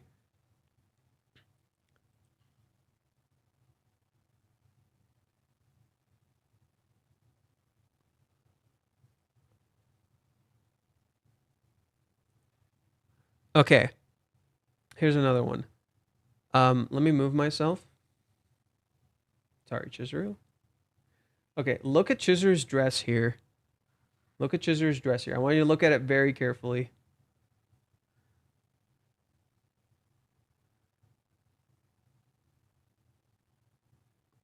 Ah, damn it.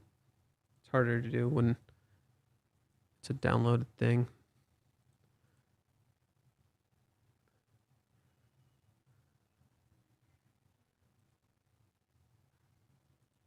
Her dress literally changes.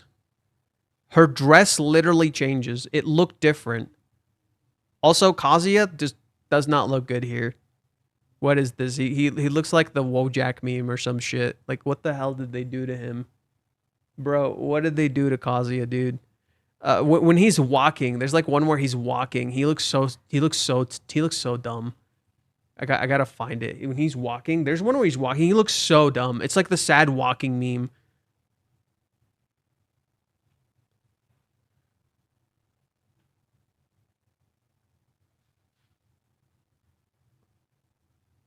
Yeah, what even is this opening? It's such a weird fucking opening.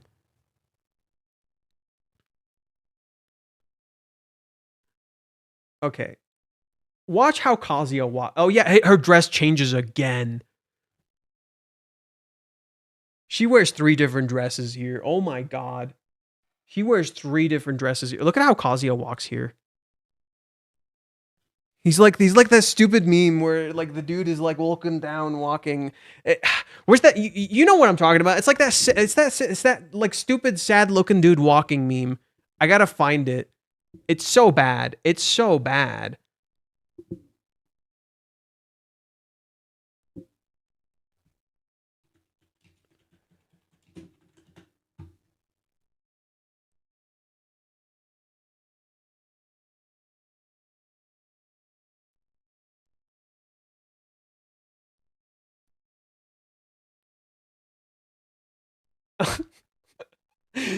It's this. It's oh my god, it's this. He's literally this. Like, dude, what were they thinking? It's literally this. What the fuck were they thinking? Bro. Bro, what were they thinking? It's literally this. That's so bad. That's so bad, dude. Like, look at it. Oh my god, look at it.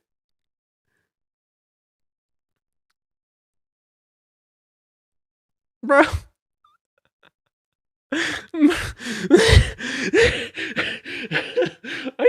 I can't unsee it. It's so bad. What were they thinking, dude? What?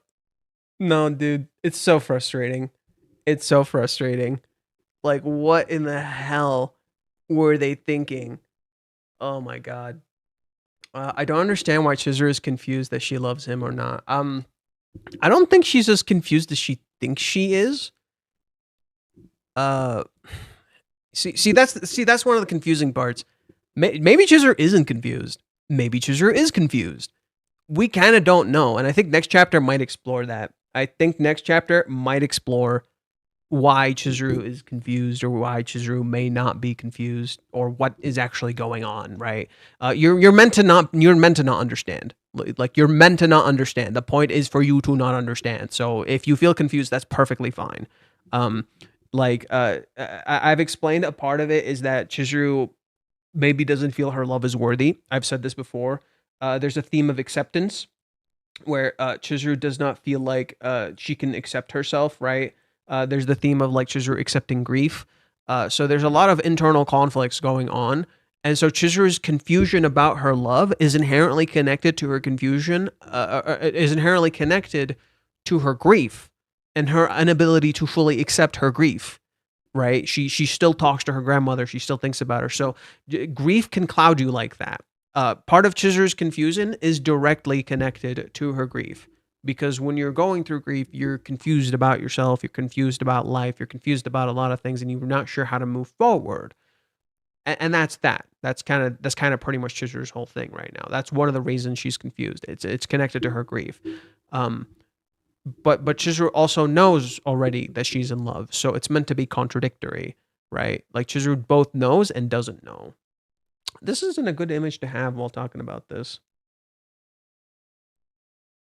Oh, I did not want to close the tab though. I will reopen the tab. I did not want to close it. I just didn't want this. Goodbye, Jojo. Okay. What about Chizuru's Japanese and English voice actors? I think Sora Amama Mia is okay as a Chizuru. I think she has some really amazing Chizuru moments, but she's okay. I'm actually not a massive fan of how Sora portrays Chizuru, interestingly enough. I think Shunhori is perfect. I think Rie Takahashi as Sumi is perfect. I think Aoyuki as Mami is perfect. I like Naomu Tayama as Ruka. I think she's really good too. I forgot the voice actors for Minnie. I think it's like Yu. I think her name is Yu something. I really like her too. It's literally kind of just Chizuru. The way Sora plays Chizuru is weird. I'm not a massive fan of how she plays Chizuru. I think it's a good Chizuru, don't get me wrong. But something about it just doesn't click with me. It doesn't. There are times where I'm like, yes, I'm listening to Chizuru. And there are many times where I'm like, I'm listening to Sora playing Chizuru. I'm not listening to Chizuru, which I don't think is, how it should feel. And like when I hear Sora in other roles, it's jarring because all I hear is Chizuru. But then if you maybe watched, Konosuba first, it's jarring because all you hear is Aqua. So it's weird. I'm not a massive fan of how she plays Chizuru. I just like how she does certain things, like how she says baka. Like the way she says baka feels like how Chizuru would say baka. I'm like, yeah, she gets it. Oh yeah, that's good shit. But then there are times where I'm listening to her deliver lines and it doesn't feel quite like Chizuru. It just feels weird. And it's like you would think she understands the character better than me, right? And maybe she does. Maybe she sees. Maybe I don't know what the hell I'm talking about. But there's just times I'll like hear it, and I'll be like, this just doesn't feel like it was delivered well. Or maybe it just doesn't feel like it was delivered how I imagined it being delivered. Maybe it's like my opinion, But there are times where she does do it really well. So maybe a part of it is the production. Maybe a part of it is the vocal direction they're given. But I think out of all of them, like Aoyuki is the best. Holy shit. Aoyuki is by a country mile my favorite out of everybody in the cast. Yes, thank you. Fuck solo ass cheeks. Look, I don't hate Solo Leveling. I just don't think it's anime of the year. It was the biggest experience for a lot of people, but both Dungeon Meshi or Delicious Dungeon and Frieren were just as big, if not more culturally influential than Solo Leveling. So why the fuck did Solo Leveling win? Those two series, when they came out, were so big. They were on all of the charts. Everybody was talking about them. I saw them. I'm like, holy shit, this is peak. These are like super fucking good. I don't understand how Solo Leveling, a series not crafted with nearly the same amount of care and love as those, is the anime of the year. That's baffling. Those series were like, actually, chef's fucking kiss, dude. So it's just weird. Like, I'm not saying Solo Leveling is like, I don't agree that it's ass cheeks. I don't think it's ass cheeks. I don't think it's the greatest thing ever, but it is one of the best action shows you can watch because it does action really well. It has engaging music. It does a lot well. It's just, you know, like you can't say a good action, I guess you can say a good action movie can be movie of the year. So like, I do think John Wick is like absolute fucking peak, and there is good storytelling in there. But I don't know. It's hard to explain. I just don't think it's that amazing. Anyways, thanks for the recommendation. I'll go watch Freerun after the stream. Lol. Yeah, give it a shot. Also watch Dungeon Meshi or Delicious in Dungeon. That one's really good too. I think you'll like it. Jiren was an antagonist, but he was also a hero in his universe. He was also extremely fucking boring. Jiren was like the epitome of fucking boring, and his story wasn't done well at all. And he doesn't feel like he's not an interesting antagonist. He's literally just a bulldozer. Goku beat up a bulldozer. That's what it was, right? That's what it feels like. Jiren is just really fucking boring. Maxwell Lord is how you do a non-evil antagonist. I'm not sure who that is. From WW84, World War 84. I don't know what that is. I'm sorry. Kazuya looks too angry and looks at Chizuru's reaction. Yeah, Chizuru seems afraid, right? Like that. I know what you're referring to. I didn't like that. I also have a German song text, and it also means something like the song text. I'm not sure what you mean, Jorg.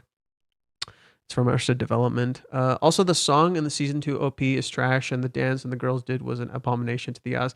Now, the dance is okay. It's just slow and unengaging, or not engaging. It's just a dance. It's nowhere near as interesting. Like, if you compare the season 2 opening to the season 1 opening, the season 1 opening is so much more dynamic and expressive. There's so much fucking going on. Like, it's saying a lot. It's doing a lot. And while season 2 has a cool idea, but it has stupid things in between those ideas. The cool idea between being Kazuya and Chizuru walking away from each other and Kazuya like turning around and chasing her, I like that. That's kind of somewhat thematically in line with what the season is. The song is kind of The song is just kind of I barely remember it. I remember it when I see the actual dance, but it's not that interesting. But like there is a cool visual storytelling happening. It's just everything around it doesn't feel as engaging, and the way the story itself is animated is not very good. It's very like inconsistent. The ending song makes me so sad because the song itself is good. The visuals have nothing to do with the song at all. If you listen to the song and see the visuals, you're like, these two things are like completely different. They have nothing to do with each other. The song is about Kazuya's feelings. And the ending is literally all the female characters hanging out. Like they're buddies. And I'm like, what? How are these two things connected? At least there's a level of like a slight level of cohesion to the ending song from season 1, to the ending song, to the visuals of the ending song. Because it's called Bungee Jump. And Kazuya literally, falls into the water. Beating your meat's kind of like bungee jump, I guess. But so there's some level of similarities to it. But no, it's not quite the same too. It's just season 2 is like egregious in what it's doing. At least in season 3, Wonder Woman 84. Oh no. So look, let me clear some shit up. The first Wonder Woman was good because or at least a part of it was good because it kind of had a decent plot. But what I realized later on is that Gal Gadot is just bad at acting. It's just, it matches perfectly with the character because she would speak weird and not act like normal people when she talked. So that's why Gal Gadot initially fit the character. And then I saw Gal Gadot in other roles. And I'm like, oh, she's just a bad actor. Oh, I see then. I understand. So, yeah. And then Wonder Woman 84, all I've heard is that it's trash, dude. All I've heard is that it's a really bad fucking movie. And I don't want to watch it because I don't care for the original DC universe. Those aren't my characters. Those aren't the characters I grew up with. I don't care for that. Zack Snyder's Superman is like an abomination to Superman. That is not my Superman. That is not Superman. That character does not represent hope. I don't know what the fuck that represents, but that's not Superman. He's literally just like, it's so stupid. I really don't like fucking Zack Snyder's Superman movies, dude. I really don't fucking like them, and I don't like much of the that universe. Even the Flash. Like, I watched the Flash, even though I don't like Ezra Miller, and like I don't like what they do where they like CGI all of these dead actors in, and it's like, bro, like some of those people didn't like that role. Why the hell are you putting them in the movie? That's just disgusting. Okay, like I'm just gonna get it away. I just don't like much of that universe of DC, and I'm really, really, really looking forward to the new Superman by James Gunn, because that dude understands Superman. He knows what Superman is, and I'm excited for that. So yeah, I don't like much of those. I just think they're weird, and I'm not a fan. Oh yeah, I did see the director's. I found the time to watch the director's cut of Justice League, and I will give him credit where credit is due. It was better than the original Justice League. Credit where credit is due. It was better than the Justice League, and somehow, some magical way, Superman was utilized well in that movie. He actually shows up exactly how Superman is supposed to show up. He represents hope. He shows up like literally the hope of that story. I'm like, shit. They actually did it well. It's a fucking Christmas miracle. He actually understood, which told me that Zack Snyder could understand how Superman works. He literally just chose not to. I'm like, I don't like your movies anymore. Let's see. In German voice, season 1 was great, but season 2 of Chizuru would be bad, but then 3 true good German again. Yeah, I think 3 is like both my favorite season, but kind of not the greatest season either, because it portrays Kazuya's character actually well, and it's a Christmas fucking miracle. The episode that Ruka makes food for Kazuya is fun. Yeah, it's kind of fun. I do think they kind of mess it up a little bit, but it's fun. Wonder Woman 84, Ten Shinhan then. Ten Shinhan is a good... Yeah, kinda. I mean, he was an asshole, and then he turned good, and he transformed and became a good person. So I guess so, yeah. It's the yeah, I think Ten Shinhan is actually a good example. You're right. I agree with that. The opening of season 3 is pretty good. I do like the opening of season 3. It actually has shit going on. It's actually fucking interesting. It actually seems to understand the movie arc. The ending also seems to understand the movie arc. Look, I like season 3 the best out of all the seasons for a very simple reasons. It seems to have a consistent understanding of the characters. There's a few hiccups. There's a few episodes where I'm like, oh, they butchered it. What the fuck, guys? But then there's a lot of seasons or a lot of episodes where they completely get it. Like, they mess up a lot, but there's a lot they also seem to understand. And I'm like, bro, if this director was in charge from the start, I might have really liked the series, because they actually do a lot of good things. But then there's also the stupid soundtrack, which is, still there. It still has issues. There are scenes where they mess up Chizuru's characterization. There are scenes where they mess up Kazuya's characterizations. It's there. It's always there. And for some reason, Ruka still looks the best. Even in that fucking season, she still looks the best out of everybody. I don't know fucking why. I like the end of season 3 and the role. Yes. I do think some things in season 3 are still not handled well. I said many times I don't like how they handled the cheer update, or the finale of it. Opening of season 3 is good, yeah. What time is it? Oh my god, it's at what? How long have you been streaming? What? Oh my god, we've been streaming for 3... Oh god, shit. I actually got to get to bed. I got to wake up really early tomorrow, so I actually have to get to bed. I'm sorry, fellas. We're gonna end the stream here. I hope you found this really interesting. I think they wanted to make certain tracks sound like ringtones, but overcommitted. I don't know what the fuck they were thinking. I actually think the music for the anime is more video gamey. It feels more video gamey. It reminds me a lot of video games. Like it just feels like retro video game music.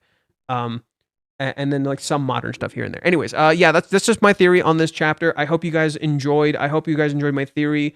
I'm glad I got this out before spoilers came out, so nobody can come to me and be like, oh, la, la, la, la, la, because I don't care for that shit, you know. But I hope you guys enjoyed this stream. I hope it was fun for you. I got shit to finish. I got to finish some really important stuff, so I got to get to bed so tomorrow I can finish it. That being the Ruka thing, because I really want to finish the Ruka thing, and I want to finish the season 4 related news thing that we talked about, and I can put that out. Anyways, thank you guys for watching. It was really fun. I hope my theory connected with y'all. I hope it made sense. I hope it was interesting. We can talk some more later. Get ready for analysis next chapter. Oh yeah, that's gonna be really fun. I need to get some sleep before the chapter so I can do it right. You know, I can get that analysis right. But yeah, that's it for now. I got work tomorrow morning, so I got to get ready for bed. Do you think that they'll end up dating after the day investigation? I think there's a very real chance. I think there's a very real chance they can start dating, and it will be really cool if they start dating, and right after they start dating, they start like actually getting into like the problems of their relationship after they start dating. That'd be sick. Actual peak. I would love that so fucking much. But yeah. That's my last thing. Anywho. I've been Fate. For those who are new here, please subscribe, like button, hit the bell icon, keep up with the uploads. Consider supporting me on Patreon if you can. I'm trying to get to the thing. Sorry, one sec. Hey, oh look, it's so dark. Oh my god, it's so dark because I don't have any lights on. I'm an idiot. Consider supporting me on Patreon if you can. And I forgot what else I'm supposed to. Oh, we have a Discord. Check out the Discord. We don't do much on there yet, but check out the Discord. In Dutchland, it's 5:30. Why are you awake? Go to bed. We're done. I finished. Go to bed. Okay. I've been Fate. I hope you guys enjoy this video. And remember, let's mosey. I'll have some lights on next time. Bye-bye. Take care, y'all. It's been fun.